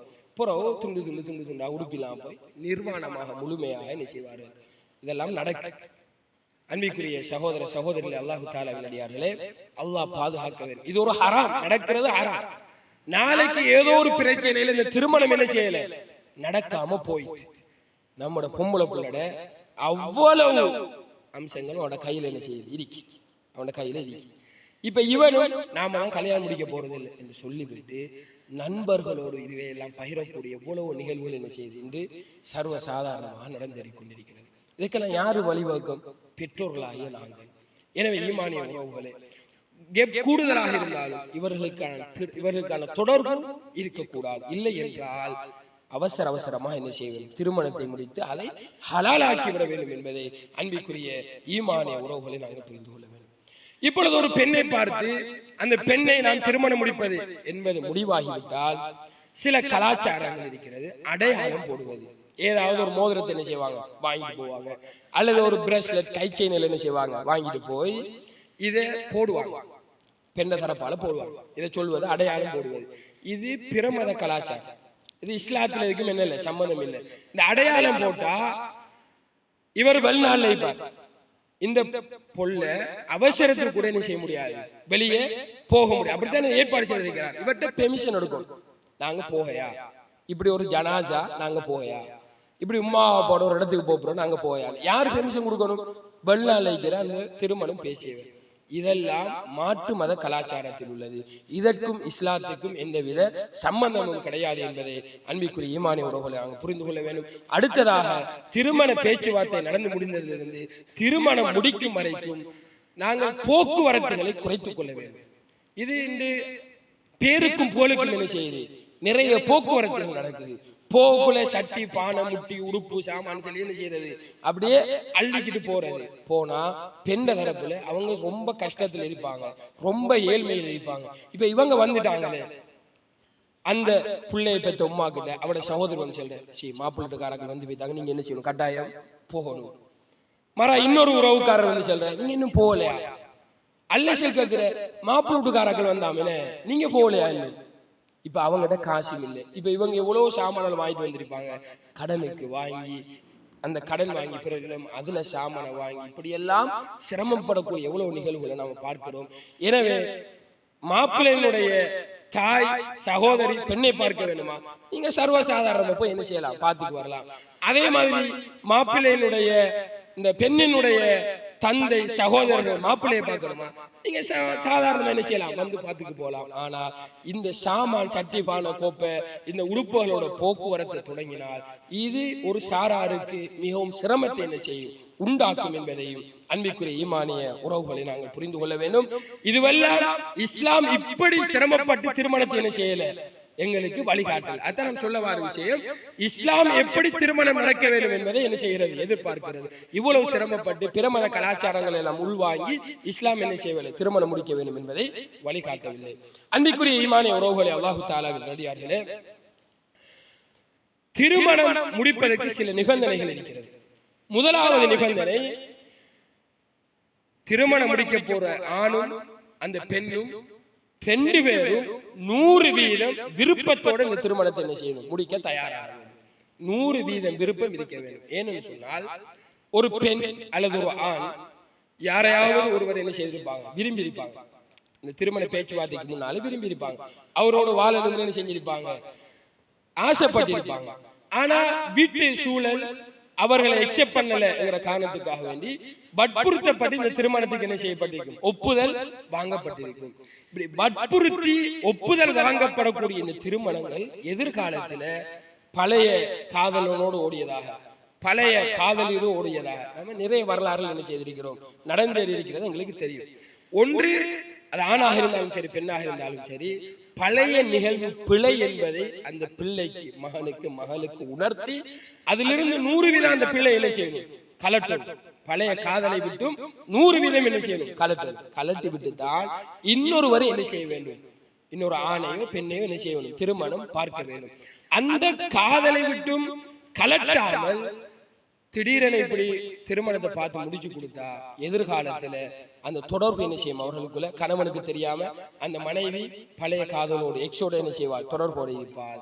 அதே மாதிரி கணவன் மனைவிக்கு தெரியாமல் அவன் எக்ஸோட என்ன செய்வாள், தொடர்புல இருப்பான். இதெல்லாம் ஒரு ஆரோக்கியமான குடும்ப வாழ்க்கை என்ன செய்ய மாட்டாது, உருவாக்க மாட்டாது. எனவே என்னுடைய மகள் என்ன செய்திருக்கிறாள், ஒருவனை காதலித்திருந்தால் அவன் உண்மையிலேயே என்னுடைய மகளுக்கு பொருத்தமானவன் கிடையாது, அவன் மார்க்கப்பட்டுள்ளவன் கிடையாது, அகலாக்குள்ளவன் கிடையாது, போதை வஸ்துக்களுக்கு அடிமையானவன் என்று நாம் அறிந்து கொண்டால் என்னுடைய மகளுக்கு உண்மை தன்மை என்ன செய்வது, புரிய வைக்க வேண்டும், நிதர்சனத்தை எடுத்து சொல்லணும். அந்த புள்ள இன்னொரு கல்யாணம் முடிக்கக்கூடிய மனோநிலைக்கு வந்ததன் பின்னர் தான் நாம் என்ன செய்யணும், திருமணம் முடிச்சு கொடுக்க வேண்டும். பெற்றோர்கள் பலர் விடக்கூடிய பிள்ளை, பிள்ளைய வற்புறுத்தி நீ கல்யாணம் முடிக்காட்டி நான் உன்னை உபரசி வந்து நான் சூசைட் பண்ணுவேன் அப்படி இப்படி என்ன செய்யறேன், வற்புறுத்தி பயமுறுத்தி திருமணம் முடிச்சு வைக்கிறேன்.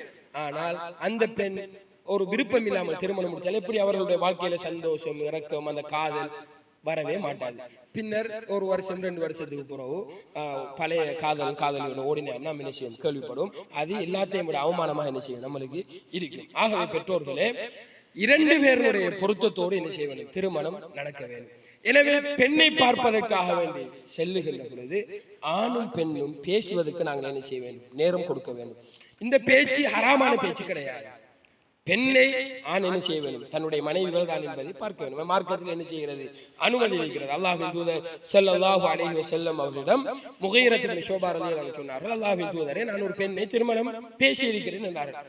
அப்ப ரசூலுல்லாஹ் கேட்டார்கள், ஆனா வர்த்த இலையா, அவளை பார்த்தாயா, இல்லை என்றார். அப்பொழுது அல்லாஹ்வின் தூதர் ஸல்லல்லாஹு அலைஹி வஸல்லம் சொன்னார்கள், நீ அந்த பெண்ணை போய் பார், உங்களுக்கு மத்தியில அன்பு பாசம் இந்த திருமண வாழ்க்கை நிரந்தரமாக இருப்பதற்கு அது என்ன செய்யும், ஒரு காரணமாக இருக்கும். ஏனென்று சொன்னால் பெண்ணை பார்க்காமல் திருமணம் முடித்தால் இவர் ஒரு கற்பனையில தன்னுடைய மனைவி என்ன செஞ்சிருப்பார், வகுத்து வச்சிருப்பார். அந்த கற்பனைக்கு அப்பால இருந்தா அந்த திருமண வாழ்க்கையில என்ன செய்ய மாட்டான், சந்தோஷம் இருக்க மாட்டான். உள்ளத்துக்கு என்ன செய்யணும், பிடிக்கணும். ஒரு பெண்ணை திருமணம், ஒரு ஆண் ஒரு பெண்ணை திருமணம் முடிப்பதா இருந்தாலும் சரி, ஒரு பெண் ஆணை திருமணம் முடிப்பதா இருந்தாலும் சரி, உள்ளத்தில அவங்க என்ன செய்யணும், நம்மளை வேற கணவராக நாம ஏற்றுக்கொள்ள தகுதியானவர், நம்ம மனைவியாக ஏற்றுக்கொள்ள தகுதியானவர் என்பதை என்ன செய்யணும், உள்ளத்தால 2 பேரும் விரும்ப வேண்டும். அதற்காக பார்ப்பது என்பது நிர்பந்திக்கப்பட்ட ஒன்று. அதே நேரத்தில் இன்றைய காலகட்டங்களில் அனுமதிக்கப்பட்ட அமைப்பில் சில நிமிடங்கள் அவர்களுக்கு பேசுவதற்கு நாம் என்ன செய்ய வேண்டும்? நேரம் வழங்க வேண்டும். இதுல உங்களுக்கு உண்மையிலே இந்த திருமணத்தில் விருப்பம் இருக்கா? நீங்க யாரையாவது இதுக்கு முன்னாலே விரும்பி இருக்கிறீங்களா? என்ன உங்களுக்கு திருமணம் முடிக்கிறதுக்கு முழுவிதமாக விருப்பமா? நான் இப்படி இருக்கிறேன் என்றால் கணவன் என்ன செய்ய வேண்டும்? மனைவி அந்த திருமணம் முடிக்க இருக்கிற அந்த பெண்ணோடு பேசுகிறார். அந்த பெண்ணும் இவரோட என்ன செய்யணும்? சில தன்னுடைய எதிர்கால வாழ்க்கைக்கு தேவையான அம்சங்களை என்ன செய்யணும்? பேசி முடிவெடுக்க வேண்டும். சில பொழுதுகள் அந்த பெண் சொல்லுவார், இல்ல உண்மையில எனக்கு இந்த திருமணத்துல என்ன விருப்பம் இல்லை, எங்க உமா அப்ப ஃபோர்ஸ் பண்ணி தான் என்ன செய்யறேன், நான் திருமணத்தை முடிக்க வேண்டாம். அவங்க எதிர்காலத்துல அவங்க பெரிய அளவில் திருமணம் முடிச்சு மாறு கொடுத்து இந்த திருமணம் பிரிந்து வேஸ்ட் ஆகிறது இல்லாம போய்விடும் என்பதற்காக வேண்டி ஒரு சில நிமிடங்கள் அனுமதிக்கப்பட்ட முறையில் அவர்கள் என்ன செய்யணும்? பேச வேண்டும். அன்பிற்குரிய ஈமானிய சகோதரிகளே, இதுல இன்னொரு முக்கியமான விஷயம், பெண்ணை கணவன் பார்க்க வருகின்ற பொழுது இருக்கக்கூடிய கிருமியெல்லாம் பூசி ஒரு விதமாக புது ரூபமாக என்ன செய்யக்கூடாது? பெண்ணை வைக்கக்கூடாது. இயல்பிலேயே ஒரு பெண் எப்படி இருப்பாலோ அப்படித்தான் என்ன செய்ய வேண்டும்? அந்த பெண்ணை வைக்க வேண்டும். ஏன்னு சொன்னால் இந்த தோலையெல்லாம் நாசமாக்கக்கூடிய கிருமிகள் இருக்குதானே, இந்த கிருமிகளை எல்லாம் பூசி வச்சா கணவன் வந்து பார்க்கிறான், உண்மையான தோற்றம் இதுதான் மனைவியினுடைய, நம்முடைய மனைவியினுடைய உண்மையான தோற்றம் இதுவா தான் இருக்க போகுது அப்படின்னு என்ன செய்யறான்? அவன் நம்பி அந்த திருமணத்துக்கு என்ன செய்யறான்? விரும்புகிறான் முடிப்பதற்கு. இந்த கல்யாண நிகழ்ச்சி எல்லாம் முடிஞ்சு வீட்டை இனி ரூமுக்கு வந்தோடனே மேக்கப் எல்லாம் மோத்தையெல்லாம் கழுவி போட்டு வந்தா அவன் ஆச்சரியப்படக்கூடாது. நாம பார்த்தது யாரும் முடிச்சிக்கிறது யாரு என்ன செய்யப்படாது? ஆச்சரியப்பட கூடாது. இது நிதர்சனமாக பல இடங்களில் நடக்கக்கூடிய அம்சம். கொஞ்சம் அல்லாஹு தஆலா ஒருவருக்கு ஏற்ற மாதிரி அழகுகள் என்ன செஞ்சிருக்கிறான்? படைச்சு வச்சிருக்கிறான். சிலரை கருப்பா படைச்சிருப்பான், சிலாக்கள் வெள்ளையா படைச்சிருப்பான், சிலாக்கள் கருப்பாக இருந்தாலும் என்ன கலையாக இருப்பான்னு சொல்லுவார், அழகா இருப்பாரு. சிலர் வெள்ளையா இருந்தாலும் பார்க்க முடியாத மாதிரி என்ன செய்வார்? அது அல்லாஹ் ஒவ்வொரு ஏதோ ஒருவனுடைய உள்ளம் ஒருவனை என்ன செய்யும்? நேசிக்கும். ஏதோ ஒருவனுடைய உள்ளம் ஒருவனை நேசிக்கும். அப்படித்தான் அல்லாஹ் தஆலா என்ன செய்திருக்கிறார்? உள்ளங்களையும் படைத்து வைத்திருக்கிறார். எனவே ஏமாற்று, இது என்ன? ஏமாற்று. ஒரு மணமகனை நாம் என்ன செய்கிறோம்? இந்த அழகுபடுத்தக்கூடிய கிருமிகளை எல்லாம் பூசி ஏமாற்றுகிறோம். இந்த கிருமி பூசுற கலாச்சாரத்தை எல்லாம் பெண்கள் என்ன செய்யணும்? முற்றாக விட. எதிர்காலத்தில் உங்களுடைய இந்த சருமத்துக்கு தான் அது என்ன எஃபெக்ட்? தோலெல்லாம் அப்படி சுருங்கி சுட்டு போய் கிளவி மாதிரி என்ன செஞ்சிருவீங்க? எதிர்காலத்துல ஒரு 30-35 வயசுல அழகான தோற்றம் பெற வேண்டிய நீங்கள் ஒரு 50-55-60 வயசினுடைய தோல் சுருங்கி அந்த தோற்றத்துக்கு என்ன செய்வீங்க? மாறுவீங்க. எனவே இந்த கிரீம் கலாச்சாரத்தை அல்லாஹ் தஆலா நம்ம என்ன செஞ்சிருக்கிறான்? அழகா படைச்சிருக்கிறான். என்னுடைய கணவன், என்னுடைய அழகை விரும்பக்கூடிய ஒரு கணவனை அல்லாஹ் தஆலா என்ன செய்திருப்பார்? படைத்திருப்பார். என்னை எக்ஸெப்ட் பண்ணக்கூடிய ஒரு கணவனை அல்லாஹ் தஆலா படைத்திருப்பார். எனவே ஈமானிய சகோதரர்களே, அல்லாஹ் தஆலாவின் அடியார்களே, முதலாவது நிபந்தனை 2 பேரும் 100% முழுமையாக பொருந்தி கொண்ட நிலையில் தான் இந்த திருமணம் என்ன செய்ய வேண்டும்? நடக்க வேண்டும். அதே நேரத்தில் அந்த பெண் தரப்பால நீங்க போதை வஸ்துக்கள் பாவிக்கிற அப்படி அவள் விரும்பக்கூடிய அவளுடைய வாழ்க்கையை அவள் அழகான முறையில் வாழ வேண்டுமாக இருந்தால் கணவனிடம் அவள் இருக்க வேண்டிய தகமைகள், கெட்ட பழக்க வழக்கங்கள் இதையெல்லாம் அவள் என்ன செய்யலாம்? தாராளமாக விசாரிக்கலாம். போதை பழக்க வழக்கம் இருக்கா, சிகரெட், பீடி, இப்படி ஏதாவது பழக்க வழக்கம் இருக்கா என்பதெல்லாம் என்ன எஃபெக்டா முன்னுக்கு என்ன செய்யணும்? கேட்கணும். ஏன்னு சொன்னா பலர் வந்து ஐஸ் பாவனாது இருக்காங்க. ஆனா திருமணம் முடிச்சதுக்கு பிறகுதான் விளங்குது, வாப்பா யாரை கொண்டு நாம என்ன செஞ்சிட்டோம்? கல்யாணம் முடிச்சு கொடுத்துட்டோம் சொல்லி. எனவே மணமகனை எல்லாம் நாம ஆராய்கின்ற பொழுது அவர்களுடைய நண்பர்கள், வட்டாரங்கள், குடும்பத்தினர் எல்லாம் ஸ்ட்ராங்காக என்ன செய்ய வேண்டியிருக்கு? ஆராய வேண்டியிருக்கு. இவர் போதை பழக்கங்களுக்கு ஐஸ் பாவனைக்கு எல்லாம் எடிட்டார் என்று பல திருமணங்கள் பிரிவதற்கு மிக பிரதான காரணம் இந்த ஐஸ் பாவனை. வெளியில பார்த்தா தங்கமான பிள்ளை, ஆனா உள்ளுக்கு பார்த்தா என்ன இருக்கு? ஐஸ் பாவனை இருக்கு. எப்படி வாழ்க்கையை கொண்டு போவது? அந்த ஐஸ் வந்து 5 கிலோ 10 கிலோத்துக்கு லட்சக்கணக்கில் என்ன செய்யும்? காசு தேவைப்படும். எப்படி வாழ்க்கை கஷ்டம். இப்படி நிறைய திருமணங்கள் முடிவடைது. எனவே 2 பேரும் பேசி அவர்களுடைய திருமண வாழ்க்கை தேவையான அம்சங்களை பேசிக் கொள்வதில் எந்தவித தடையுமே கிடையாது. பேசுறேன்னு சொல்லி போட்டு என்ன செய்யப்பட ஊட்ட போனது கூட சலான் சொல்லி மெசேஜ் பண்ணி அதை கண்டினியூ பண்ணி ஹராத்தை என்ன செய்யக்கூடாது. அதை நம்ம புரிந்து கொள்ளணும். 2வது பலி. திருமணம் முடிப்பதற்கு பெண் தரப்பினுடைய கார்டியன் தந்தையாக இருந்தால் அவர் தான் என்ன? பலி, பாதுகாவலர். அந்த பிள்ளையை பெற்றது, அவர் பராமரித்தது, சாப்பாடு கொடுத்தது எல்லாம் யாரு? தகப்பன் இல்லையா? கூட பிறந்த உறவுகள் அல்லது தகப்பன், இப்படி பிள்ளைகளை அந்த பெண் பிள்ளையை பராமரித்தவர் சார்பில் பலி என்ன செய்ய வேண்டும்? நிச்சயமாக திருமணத்துக்கு இருக்க வேண்டும். அல்லாஹ்வின் தூதர் ஸல்லல்லாஹு அலைஹி வஸல்லம் சொன்னார்கள், லா நிகாஹ இல்லா பி வலியின், வலி இல்லாமல் திருமணம் கிடையாது. இன்னொரு செய்தியில் அல்லாஹ் சொல்கிறார்கள், ஒரு பெண் வலி இல்லாமல் திருமணம் முடித்தால் ஃபனிகாஹுஹா பாத்திலுன் ஃபனிகாஹுஹா பாத்திலுன் ஃபனிகாஹுஹா பாத்தில். 3 முறை சொன்னார் அல்லாஹ். அவளுடைய திருமணம் செல்லுபடியற்றது. அந்த திருமணம் செல்லுபடியற்றது. 3வது இஅலானு நிக்காஹ். நிக்காஹ் திருமணத்தை பகிரங்கப்படுத்துவது. திருமணத்தை பகிரங்க. 2 சாட்சின்னு சொல்வார்கள். அந்த 2 சாட்சி சம்பந்தமா வரக்கூடிய ஹதீஸ் மிகவும் லைஃபான ஒரு செய்தி, பலகீனமான ஒரு செய்தி. ஆனா சமூகத்துக்கு என்ன செஞ்சிருக்கணும், இவங்க திருமணம் முடிச்சிட்டாங்கிறது தெரிஞ்சிருக்கணும். இல்லைன்னா இவர் ஒரு பொம்பளோட விட்டு என்ன செய்யறாரு, மோட்டர் சைக்கிள் போறாரு வாராருன்னு பாத்துக்கிறது விட்டு என்ன செய்வாங்க, சேட்டுக்குள்ள பிடிச்சி உனக்கு என்னடா இங்க வேலை, என்னத்துக்கு வார இந்த விட்டு பொம்பளை இருக்கிற விட்டு என்ன செய்வாங்க கேட்பாங்க. எனவே திருமணம்ங்கிறது என்ன, பகிரங்கமா என்ன செய்யணும், அந்த சூழலில் இருக்கக்கூடியவர்களுக்கு இவர்கள் திருமணம் முடித்திருக்கிறார்கள் என்பது தெரிந்திருக்க வேண்டும். ரகசியமா என்ன செய்யக்கூடாது, திருமணம் நடந்தேறக்கூடாது. 4வது மனைவி கணவன் இவங்க தான் திருமணம் முடிக்கக்கூடியவர்கள் என்று குறிப்பிட வேண்டும். ஏன்னு சொன்னா சில பொழுதுகள் என்ன செஞ்சிருக்க மாட்டாரு, மாப்பிள்ளை பொண்ணை பாத்திக்க மாட்டாரு, என்ன பிள்ளைய நான் கல்யாணம் முடிச்சு தாருன்னு என்ன செஞ்சிருப்பாங்க, சொல்லிருப்பாங்க. இதெல்லாம் இந்த காலத்துல எல்லாம் அப்படி நடக்க என்ன வாய்ப்பு இல்லை. ஆனா அந்த காலத்துல இருக்கக்கூடிய அறிஞர்கள் எல்லாம் இதை நினைச்சிருக்காங்க, சொல்லியிருக்காங்க. திருமணம் முடித்துக் கொள்கிற எந்த மகளை நான் உங்களுக்கு திருமணம் முடித்து தருகிறேன் என்று சொன்னால் அந்த ஈஜாப் கபூல்னு சொல்லுவாங்க. எந்த மகள்ங்கிறது என்ன செய்யணும் குறிப்பிடப்படும். அவருக்கு 3 மகள் இருந்திருக்கு.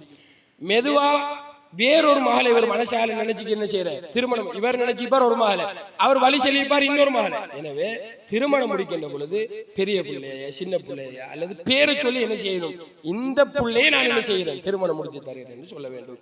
5வது திருமணம் முடிப்பதற்கு அங்க எந்தவித மானிகளும் தடைகளும் 2 பேருக்கு இடையில் இருக்கக்கூடாது. அதாவது ஒரு ஆம்பளை திருமணம் முடிப்பதாக இருந்தால் தன்னுடைய மகரமான உறவுகளை என்ன செய்ய முடியாது, திருமணம் முடிக்க முடியாது. தன்னை கூட பிறந்த சகோதரி என்ன செய்ய முடியாது, திருமணம் முடிக்க முடியாது. அதே போன்று சாட்சி பெரியமா என்ன செய்ய முடியாது, திருமணம் முடிக்க முடியாது. அதே போன்று பால்குடி மூலமாக வந்த சகோதரிகள் இருப்பார்கள், அவர்களை திருமணம், இப்படியான உறவுகள் அங்கு திருமணம் என்ன செய்யக்கூடாது, நடக்க கூடாது. இந்த 5 நிபந்தனைகளும் இருந்தால் தான் ஒரு திருமணம் என்ன செய்யும், செல்லுபடியாகும் என்பதை அன்பிற்குரிய சகோதரன் அங்கு புரிந்து கொள்ள வேண்டும். இப்ப எல்லா பேச்சுவார்த்தை முடிஞ்சு திருமணம் என்கிற கட்டத்துக்கு நாம் என்ன செஞ்சிட்டோம், வந்துட்டோம் சொன்னா நம்ம சமூகத்துல பார்க்கிறோம் இந்த திருமணம் 3-4 நாட்கள் தாண்டி என்ன செய்ய போகுது. ஒரு நாள் ஒரு நிகழ்வு, இன்னொரு நாள் உறுப்பு கொண்டு வர நிகழ்வு, இன்னொரு நாள் மருதாணி என்ன ஒரு நிகழ்வு, அதுக்கு பிறகு திருமணம் என்ன ஒரு நாள். இந்த திருமணமே ஒரு நாள் பொம்பளோட திருமணம், இன்னொரு நாள் ஆம்பளை திருமணம், இப்படி எல்லாம் என்ன செய்யுது, நாள் கணக்குல இந்த திருமணங்கள் நடந்தேறுவதை பார்க்கிறோம். அன்பிற்குரிய ஈமானிய உறவுகளை, இதெல்லாம் பிற மத கலாச்சாரத்தினுடைய தாக்கம்.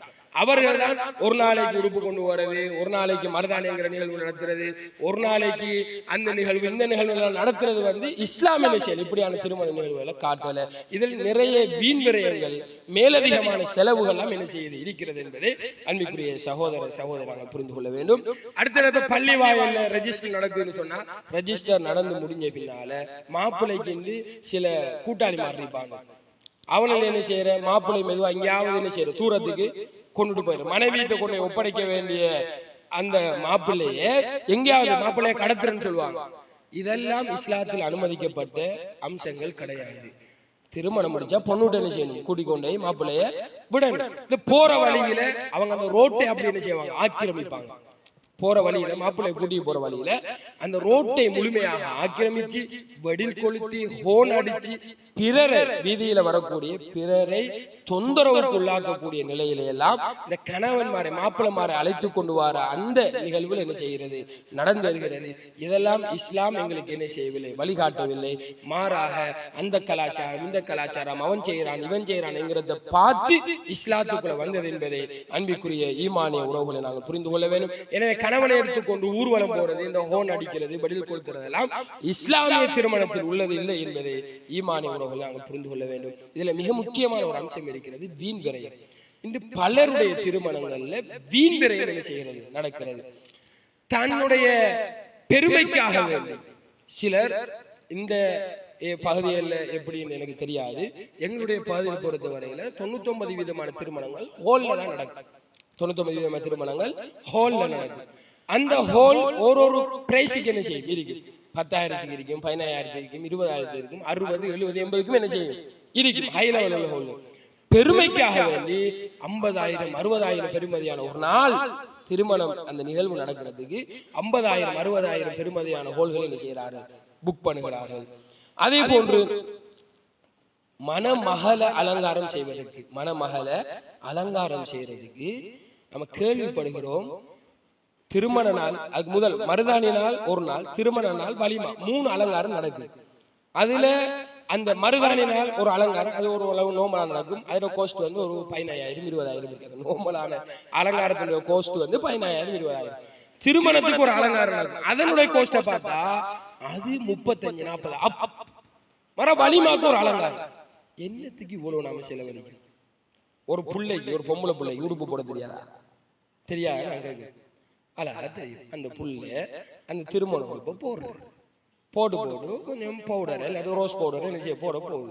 இல்லாட்டி அந்த சொத்தை சீரழிக்கிற கிருமி என்ன செய்யற அள்ளி போடுற. இதுக்கு என்னத்துக்கு இவ்வளவு 3 நாள் கிட்ட லட்சத்துக்கு மேல என்ன செய்யறாங்க, செலவழிக்காங்க.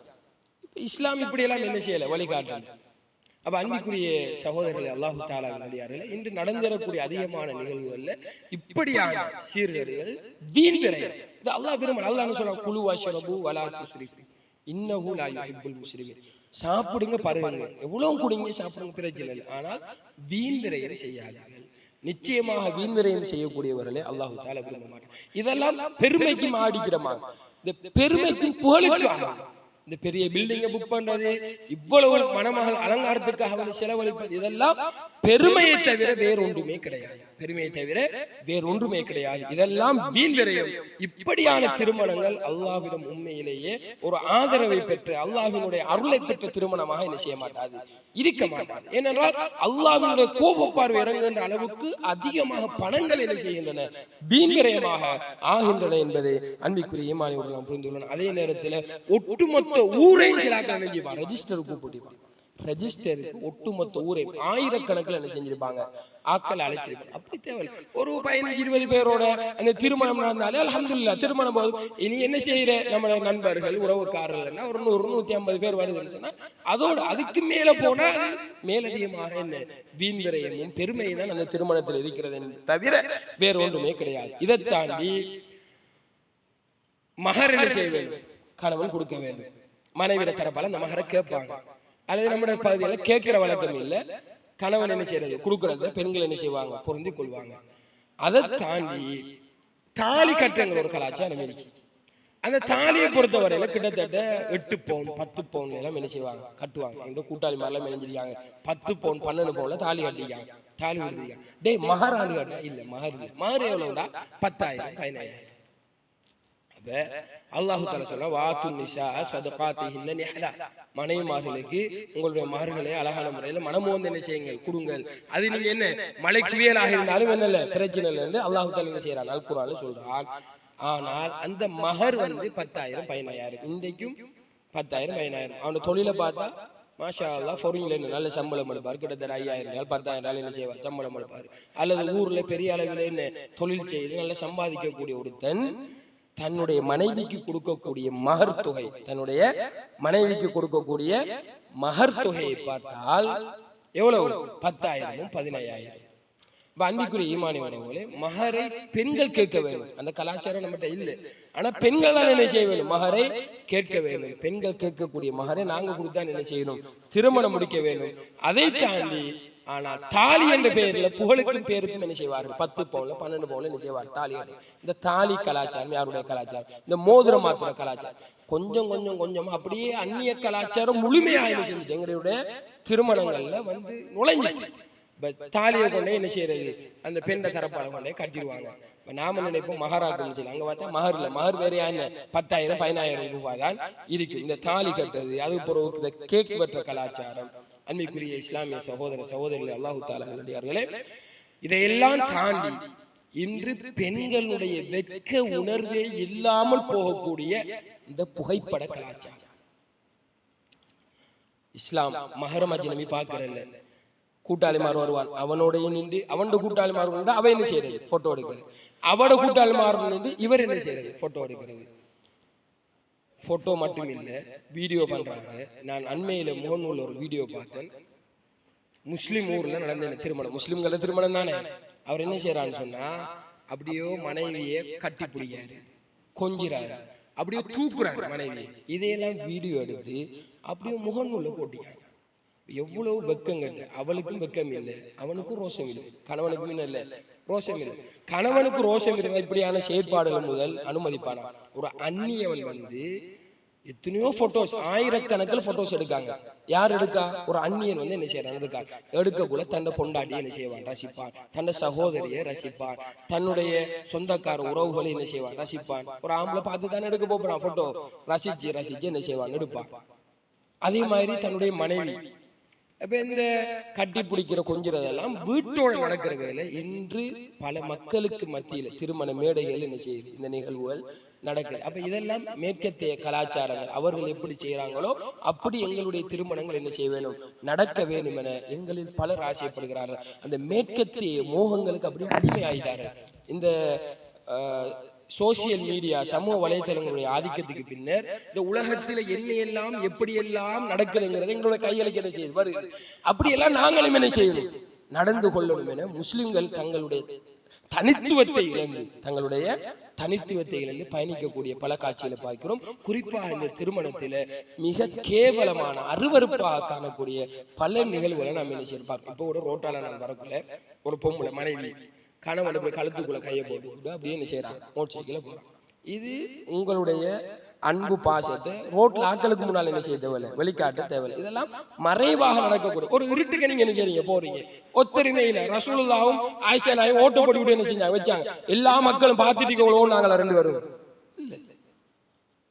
அப்ப உங்களுடைய அந்த உணர்வுகளை வெளிப்படுத்துற தருணங்கள் உங்களுக்கு வெட்கம் இருக்கணும், ஆண்களுக்கு ரோஷமும் இருக்கணும். இது ரெண்டுமே இல்லாம போறாங்க. இப்படி பப்ளிக்ல என்ன செய்வாங்க, இப்படி பப்ளிக்ல கொஞ்சிறவனும் கட்டி பிடிக்கிறவனும் இப்படி கழுத்துக்குள்ள என்னமோ அவங்க மட்டும்தான் கணவன் மனைவி இந்த உலகத்துல. எப்படின்னு சொன்னா, நாங்க தான் அன்பு பாசம் காதல் கொண்ட கணவன் மனைவி. கழுத்துக்குள்ள கையை போட்டு ரோட்ல மத்தவளை பாக்குறதுக்கு என்ன செய்யறோம் போறோம். ஏன்னா இவங்களோட பேக்ரவுண்ட் எடுத்து பாத்தீங்கன்னா திருமண வாழ்க்கையில அவ்வளவு பிரச்சனைகளும் என்ன செய்யும் இருக்கு. இப்படி படம் காட்டாக்காட்ட ஒரு பிரச்சனை கல்யாணங்கள் தான் என்ன பலது. இன்றைக்கு சிறிய வயதுகள் என்ன செய்யுது, திருமணங்கள் தலாக்காக திருமணம் பிரிய வேண்டிய நிலை என்ன செய்கிறது ஏற்படுகிறது. படம் காட்டாக்க நாங்க தான் கணவன் மனைவி, நாங்க தான் இந்த உலகத்திலே கல்யாணம் முடிச்சாங்க. ரசூலுல்லாஹ் என்ன கல்யாணம் முடிச்சேன், நான் கல்யாணம் முடிச்சேன். அப்துல் ரஹ்மான் இப்னு அவுஃப் என்ன கல்யாணம் முடிச்சேன், நான் கல்யாணம். அப்துல் ரஹ்மான் இப்னு அவுஃப் ரலியல்லாஹு அன்ஹு கல்யாணம் ரசூலுல்லாஹ்க்கு தெரியாது. ரசூலுல்லாஹ் ஒரு நறுமணத்தினுடைய அடையாளத்தை அப்துல் ரஹ்மான் இப்னு அவுஃப் ரலியல்லாஹு அன்ஹு கண்டுபிடித்தார். ரசூலுல்லாஹ் கேட்டாங்க, நீங்க திருமணம் முடிச்சீங்களா? ஆமாண்டாரு. அடுத்த கேள்வி ரசூலுல்லாஹ் ஏன் என்ன கூப்பிடுன்னு கேட்டாங்களா? இல்ல. அடுத்த கேள்வி கேட்டாங்க, என்ன மஹராக கொடுத்தீர்கள்? அப்பொழுது அப்துல் ரஹ்மான் அவுஃப் ரலியல்லாஹு சொன்னார்கள், ஒரு பேரிச்சங்கொட்டை அளவுக்கு தங்கத்தை நான் என்ன செய்தேன், மஹராக கொடுத்தேன். அடுத்த ரசூலுல்லாஹ் சொன்னார்கள், அவுலிம் வலவு பிஷாத்தி, ஒரு ஆட்டை எடுத்து என்ன செய்ய வலிமா கொடுத்து விடு. அன்பிற்குரிய சகோதரர்களே, அல்லாஹு தாலாவின் அடியார்களே, எனவே இன்று முஸ்லிம் பல பெண்கள் திருமணம் முடித்த கணவன்மார்கள் என்ன நினைக்கிறார்கள் என்றால், நாங்கள் சோசியல் மீடியாக்களில் என்ன செய்யணும், பிரபலமாக வேண்டும், நாங்கள் கணவன் மனைவி, நாங்கள் எங்கிட்ட தான் என்ன இருக்கு, காதல் இருக்கிறது, நீங்க பாருங்க எங்கட காதலை நீங்க என்ன செய்யுங்க பாருங்க, நாங்க அன்பை எப்படி வெளிக்காட்டுங்கிறத நீங்க பாருங்க, நீங்க ரசிங்க. அதை பத்தி எனக்கு எந்த வித பிரச்சனையும் கிடையாது. ரோஷம் இருந்தா தானே பிரச்சனை வாரத்துக்கு. இப்ப இந்த மனைவியை ஒருத்தன் பார்த்து ரசிக்கான் என்றா நம்மளுக்கு என்ன செய்யணும், அவனுக்கு மலார்னு சொத்தையில் ஒண்ணு கொடுக்கறதுக்கு கை என்ன செய்யணும், ரெடி ஆகும். அதானே ஒரு தந்தைக்கு அவன பொம்பளை பிள்ளைய பார்த்து ஒருத்தன் ரசிச்சுக்கிறியான், இந்த சைட் அடிச்சிருக்கான்னு சொல்லுவாங்க. அப்படியான ஒரு நிலையை பார்த்து அந்த தந்தை என்ன செய்வான், எவ்வளவு கோபம் வரும். ஆனா இது கணவன் மாற்ற வருது இல்லை, இந்த கோபம் கணவன் மாற்ற வருது இல்லை. ஏன்னா கணவன்மார்கள் ரோஷம் இல்லாத போயிட்டாங்க. இதான் இன்றைக்கு நடக்குது. இறுக்கமான ஆடையை உடுத்துட்டு அப்படியே பாட்டா பெண்களுடைய பகுதிகள் மறைக்கப்பட வேண்டிய பகுதியில் விளங்கு. இப்படியான ஆடை அணிஞ்சிட்டு ரோட்ல என்ன செய்யறாங்க, போறாங்க. அந்த பின்னால வாராக்கள் அந்த பெண் என்ன செஞ்சுட்டு போறாங்க, பாக்காட்டியும் என்ன பாருந்த மாதிரி அந்த பெண்களுடைய ஆடை அமைப்பு இருக்குது. பார்த்தா கணவன் நேற்றுக்கு போறான். அப்ப என்னன்னா கணவர்கள் ரோஷம் இல்லாதவர்களை என்ன செஞ்சாங்க, மாறிட்டாங்க. பெண்களும் வெட்க உணவு இல்லாதவர்களா போயிட்டாங்க. ஒரு காலத்தில் சும்மா யோசிச்சு பாருங்க, இந்த புகைப்பட கலாச்சாரம் அந்த காலத்துல ஒரு பொம்புல சும்மா முகம் மட்டும் லீக் ஆயிடுச்சுன்னா அது எவ்வளவு பெரிய பூதாகரமான ஒரு செயலாக நம்ம என்ன செஞ்சோம் பார்த்தோம். அந்த புள்ளோட போட்டோ நோட்டு இருக்கா, எவ்வளவு பெரிய பூதாகரம். அது ஒரு போட்டோ சமூக வலைதளத்துல வந்துட்டுன்னு சொன்னா அது மிக பெரும் பூதாகரமாக பார்த்தது. இன்றைக்கு எல்லாம் என்ன செய்யுது, சாதாரண சர்வசாதாரண டிக்டாக்ங்கிற பாதியில வாப்பா வந்து கண்ட ஆண்களோட எல்லாம் பெண்கள் என்ன செய்கிறார்கள், அரட்டை எடுத்துக் கொண்டிருக்கிறார்கள். ஹிஜாப் என்றது இல்லை, உடுப்புகளை சரியான முறையில் அணிகிறது இல்லை, வீடியோ கால் என்ன செய்கிறார்கள். முஸ்லிம் பெண்கள் வீடியோ கால், இந்த வெளிநாடுகளில் உழைக்கக்கூடிய முஸ்லிம் பெண்கள் என்ன செய்கிறார்கள், அரட்டை அடித்துக் கொண்டிருக்கிறார்கள். இரவு 12 மணி 1 மணி 2 மணிக்கு எல்லாம் என்ன செய்கிறார்கள் ஆண்களோடு. ஏனென்றால் அந்த வெட்க உணவுகள் என்ன செய்துட்டு பெண்களிடமிருந்து சென்று விட்டது. நேரம் போய்கொண்டிருக்கிறது. அன்பிற்குரிய சகோதர சகோதரிகளே, அல்லாஹு தஆலாவின் அடியார்களே, எனவே எங்களுடைய திருமண நிகழ்விலே பல பிற மத கலாச்சாரங்கள் என்ன செய்து விட்டன, ஊடுருவி விட்டன. திருமணம் என்பது திருமண பேச்சுவார்த்தை நடந்ததா? அல்ஹம்துலில்லாஹ். கொஞ்சம் தினங்களுக்கு பின்னால் அந்த திருமணத்தை நாம் என்ன செய்யணும், நடத்தணும். பெரிய அளவில் நம்ம என்ன செய்ய தேவையில்லை, வீண்கரையும் தேவையில்லை. தேவையான கொஞ்சம் பேர் என்ன செய்யற, நம்ம திருமணத்துக்கு அழைக்கிற நண்பர்கள் இருப்பார்கள், உறவினர்கள் இருப்பார்கள். ரெஜிஸ்டருக்கு அனுமதிக்கப்பட்ட ஒன்று. எங்களுக்கு எல்லை மீது என்ன செய்யக்கூடாது, போகக்கூடாது. எங்களுக்கு பெருமை தேவையில்லை. ரசூலுல்லாஹ்வுடைய ஒரு இபாதத்தை நாம செய்ய போறோம். இதுக்கு பின்னால ரசூலுல்லாஹ்வுடைய உம்மத்தை நாம் பெருக்க போகிறோம். எங்களுக்கு பிள்ளைகள் கிடைக்க போகின்றன. எனவே எங்களுடைய திருமணம் சரியான முறையில் என்ன செய்ய வேண்டும், சமூகத்தில் நடந்தேற வேண்டும். அது எங்களுடைய அத்திவாரம் சரியா இருந்தால்தான் திருமண வாழ்க்கை அல்ஹம்துலில்லாஹ் என்று சந்தோஷமா போகும். இப்படி பேருக்கும் போலுக்கும் படங்காட்டுறதுக்கும் திருமணம் முடிச்சா நிச்சயமாக எங்களுடைய திருமணங்கள் என்ன செய்ய மாட்டாது, நிலைக்க மாட்டாது என்கிற அடிப்படை ஈமானி உறவுகளை நாங்கள் புரிந்து கொள்ள வேண்டும். மிக முக்கியமாக பேச வேண்டிய ஒரு பகுதி தான் சீதனம். திருமணங்கள்ல சீதனம். இன்றைக்கு நாம பொம்பளை புள்ள பிறந்தாலே என்ன, எப்படி ஊடு காட்டுற, எங்க வளகு வாங்குற, அடுத்தது பொம்பளை புள்ளன்னு சொன்னா இவங்க கல்யாணம் முடிச்சு ஒரு 5 வருஷம் தான் என்ன செஞ்சிருப்பாங்க, கணவன் மனைவியா வாழ்ந்துருப்பாங்க. மர மாப்பிள்ளை வெளிநாள் இருப்பார். மர மாப்பிள்ளை அப்ப என்னத்துக்கு கல்யாணம் முடிச்சு மாப்பிள்ளை என்ன செய்வார், வெளிநாள் இருப்பார். மர 2 வருஷத்துக்கு 1 மாசம் வார போறேன், 2 வருஷத்துக்கு 1 மாசம் வர போறேன். இப்படியே 20 வருஷம் 22 வருஷம் ஒரு 3 பொம்பளை பிள்ளைனா 3 பிள்ளைக்கும் கல்யாணம் முடிச்சு ஊடு கட்டி கல்யாணம் முடிச்சு கொடுத்ததுக்கு பிறகு இவர் வந்து சேருவார் ஊருக்கு. இவரும் கிழவராயிரும், அவையும் இணைஞ்சிருவார், கிழவியா போயிடுவார். அப்போ கல்யாணம் முடிச்சது அவங்க நிம்மதியாக சந்தோஷமாக அவங்களுடைய வாழ்க்கையை என்ஜாய் பண்ணினது மிக குறைவு. இப்படி நிறைய திருமணங்கள் என்ன செய்கின்றன, இருக்கின்றன. எனவே ஈமானிய உறவுகளே, சீதனம் என்பது இஸ்லாத்திலே மிகவும் வன்மையாக கண்டிக்கப்படக்கூடிய ஒரு அம்சம் என்பதை நாங்கள் புரிந்து கொள்ள வேண்டும். எவ்வளவுதான் நீண்ட காலமாக இந்த பிரச்சாரங்கள் என்ன செய்யுது, சமூகத்தில் நடந்துட்டு இருக்கிறது. அல்ஹம்துலில்லாஹ் ஒரு சில மாற்றங்கள் என்ன செய்திருக்கின்றன, வந்திருக்கின்றன. இன்னும் என்ன செய்யணும், அவர் உணர வேண்டும். அந்த மாற்றத்தை உருவாக்குவதற்கு அவர் உணர வேண்டும். உண்மையிலேயே திருமணம் முடித்தால் அந்த பெண் இருப்பதற்கான இட வசதி, அதே அந்த பெண்ணுக்கான உணவு, அந்த பெண்ணுக்கான ஆடை, இதை ஆண் தான் என்ன செய்ய வேண்டும், ஏற்பாடு செய்ய வேண்டும். ரசூலுல்லாஹி ஸல்லல்லாஹு அலைஹி வஸல்லம் அவர்கள் சொன்னார்கள், ஹஜ்ஜத்துல் வதாவில் சொன்னார்கள், நீ சாப்பிட்டால் பெண்ணுக்கு கொடுக்க வேண்டிய உரிமை, நீ சாப்பிட்டால் மனைவிக்கும் சாப்பிடக்கூடும், நீ ஆடை அணிந்தால் மனைவிக்கும் என்ன செய்ய ஆடை அணி. இந்த இடப்பிரச்சனை ரசூலுல்லாஹ் என்ன செய்யலை, இருக்கிறது. காலகாலமாக ஆண்களுடைய வீட்டில் தான் அந்த காலத்தில் என்ன செஞ்சாங்க, வாழ்ந்து கொண்டு இருந்தார்கள்.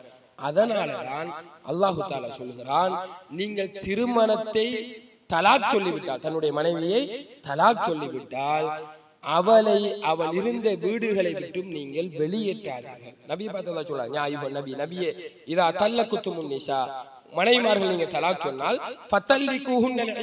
அவருடைய இத்தாக்காவை நீங்க தலாக் சொல்லுங்கள், அவருடைய இத்தா கணக்கை நீங்கள் எண்ணி வாருங்கள், வத்தகுல்லாஹ ரப்பக்கும், ரப்பை நீங்கள் அஞ்சிக் கொள்ளுங்கள், லா துக்ரிஜூஹுன்ன மின் புயூத்திஹின்ன, அவருடைய வீடுகளில் இருந்து அவர்களை நீங்கள் வெளியேற்றாதீர்கள். அப்படின்னா என்ன அர்த்தம், கணவன்மாருடைய வீட்டுல தான் மனைவிமார்கள் என்ன செய்யறாங்க, இருந்துட்டு வராங்க. தலாக் சொல்லியாச்சுங்கிறதுக்காக அவர்கள் என்ன செய்யறாங்க, வீட்டோட்டும் அனுப்பாதீங்க. வலா யஹ்ருஜுன, அவர்களும் வெளியேற வேண்டாம் அல்லாஹ் சொல்றான். அந்த பொம்பளையும் என்ன செய்யக்கூடாது. ஏன்னு சொன்னால் தலாக் என்பது கணவன் மனைவிக்கு இடையில ஏற்பட்ட ஒரு அண்டர்ஸ்டாண்டிங் பிரச்சனை காரணமா ஏதோ பிரச்சனை கூடிய ஒரு முடிவுக்கு பீரியட் வந்துட்டாங்க. இப்போ ஒரு 3 மாசம் அதாவது 3 பீரியட் காலம் என்ன, 2 பேரும் பேசாம இருந்தாலும் பழைய நினைவுகள் என்ன செய்யும், அடிக்கடி பார்க்கக்குள்ள, அடிக்கடி கடந்து போகக்குள்ள பழைய நினைவுகள் என்ன செய்யும், வரும். அப்ப மீண்டும் அவர்கள் சேர்வதற்கான நெருக்கி வாய்ப்பு இருக்கு. அதனாலதான் 3 ஆப்ஷன் அல்லாஹ் தஆலா தந்திருக்கார். ஒரு தலாக் சொல்லிட்டு ஆப்ஷன் இருக்கு, 2 தலாக் சொல்லி ஆப்ஷன் இருக்கு, 3ஆவது தலாக்கு பின்னாலதான் நிரந்தரமா என்ன செய்ய வேண்டி வரும், பிரிய வேண்டி வரும். இந்த 2 தலாக்கினுடைய பீரியட் காலத்திலையும் இஸ்லாம் என்ன சொல்லுதுன்னு சொன்னா, அந்த பெண்கள் அவர்கள் வாழ்ந்த வீட்டை விட்டு போகக்கூடாது அப்படின்னு சொல்லுது. அப்ப பெண் சொந்த வீட்டுல அவள்ற வீட்டுல வாழ்ந்தா அவளை என்னத்துக்கு நாம வெளியேற்றக்கூடாது அல்லாஹ் தஆலா சொல்லணும். யோசிச்சு பாருங்க, பெண்ணுடைய வீட்டுல நாம போய் என்ன செய்யறோம், வாழ்ந்து இருக்கிறோம் என்றால், நீங்க தலாக் சொன்னால் அவர்களை நீங்கள் வெளியேற்றாதீர்கள். எப்படி அவன் நாம வீட்டை பொட்டி படைக்க அள்ளிக்கு வரணும், அவளை தலாக் சொன்னா நாம பொட்டி படைக்க அள்ளிக்கு வரணும். இது அல்லாஹ்வினுடைய கட்டளை. அப்ப நாம அவள் வீட்டை இருந்து போட்டு இன்னொரு வசனம் அல்லாஹ் சொல்றான், அஸ்கினூஹுன்ன மின் ஹைது சகந்தும் மின் வுஜூதிக்கும், நீங்கள் வாழ்ந்த இடத்தில் அவர்களுக்கு வாழ்விடத்தை செய்து கொள்ளுங்கள், அமைத்துக் கொடுங்கள் அப்படின்னு சொன்னா இது எப்படி, நீங்க யோசிச்சு பாருங்க. இல்லாட்டி நாம பொண்ட வீட்டுல வாழ்ந்து போட்டு தலாக் சொன்னதுக்கு பிறகு நாம ஒரு வாடகை கூட எடுத்து அவளை வைக்கிறா அப்படியா? இந்த காலத்திலிருந்து என்ன ஆணினுடைய செலவுல தான் பெண்கள் என்ன செய்தார்கள், மனைவிமார்கள் வாழ்ந்து வந்தார்கள். எனவேதான் திருமணத்தில் மனைவியை தலாக் சொன்ன பின்னரும் உடனே அவளை நீ என்ன செய்யாதே, அனுப்பாதே என்று அல்லாஹு தாலா என்ன செய்கிறான், கட்டளையிடுகிறான். அன்பிற்குரிய சகோதரர்களே, அல்லாஹு தாலா நடிகார்களே, இந்த சீதனம் சமூகத்திலே மிக பலமாக ஊடுருவதற்கு மிக பிரதான காரணங்கள் ரெண்டு. ஒன்று, அன்பளிப்புகள் வழங்குகின்ற பொழுது சமனாக என்ன செய்வது கிடையாது, அன்பளிப்புகள் நீதமாக வழங்குவது கிடையாது. ஒரு பட்சமாக பெண்களுக்கு மட்டும்தான் நாம் என்ன செய்யறோம், அன்பளிப்புகள் கொடுக்கிறோம். இதுல பெற்றோர்கள் கடும் கவனமாக இருக்க வேண்டும். பெற்றோர்கள் கடும் கவனமாக இருக்க வேண்டும். ஒரு முறை நுஅமான் இப்னு பஷீர் ரலியல்லாஹு அன்ஹு அவர்கள் தன்னுடைய மகன் பஷீருக்கு தன்னுடைய மகன் நுஅமானுக்கு, பஷீர் ரலியல்லாஹு அன்ஹு அவர்கள் தன்னுடைய மகன் நுஅமானுக்கு அவருக்கு அன்பளிப்பு கொடுக்க சொல்லி அவருடைய மனைவி நுஅமானுடைய தாய் அம்ரா பின்த் ரவாஹா தாய் வந்து மிச்சங்காலமா சொல்லிக்கே இருந்தா. அவருக்கு வேறு திருமணங்கள் இருந்திருக்கு. யாருக்கு? பஷீர் ரலியல்லாஹு அன்ஹு. இவட பிள்ளையாக இருந்து இவட திருமணத்துல பிறந்த பிள்ளைதான் நுஅமான் ரலியல்லாஹு அன்ஹு. அவளுக்கு ஏதாவது அன்பளிப்பு கொடுங்கன்னு சொல்லிக்கு இருந்தா. அப்ப இவர் ஒரு அன்பளிப்பு என்ன செய்தாரு, நுஅமானும் கொடுத்தார். இப்ப அந்த பெண்மணி சொன்னா, இதுக்கு அல்லாஹ்வின் தூதர் சாட்சியா நீங்க என்ன செய்யுங்க, வைங்க அப்படின்னு என்ன செய்தாரு, ரசூலுல்லாஹ்வை சாட்சியாக சொல்லி அந்த பெண்மணி சொன்னார். இப்ப ரசூலுல்லாஹி ஸல்லல்லாஹு அலைஹி வஸல்லம் ஒரு போறார், இப்படி ஒரு அன்பளிப்பு கேட்டா நான் கொடுத்தேன், உங்களை அல்லாஹ்வின் தூதர் சாட்சியாக சொல்கிறார்கள் சொன்னார். அப்ப ரசூலுல்லாஹ் கேட்டாங்க, உனக்கு வேறு குழந்தைகள் இருக்கிறதா? ஆம் என்றார். அவர்களுக்கு இது போன்ற அன்பளிப்பு கொடுத்தாயா? இல்லை என்றார்.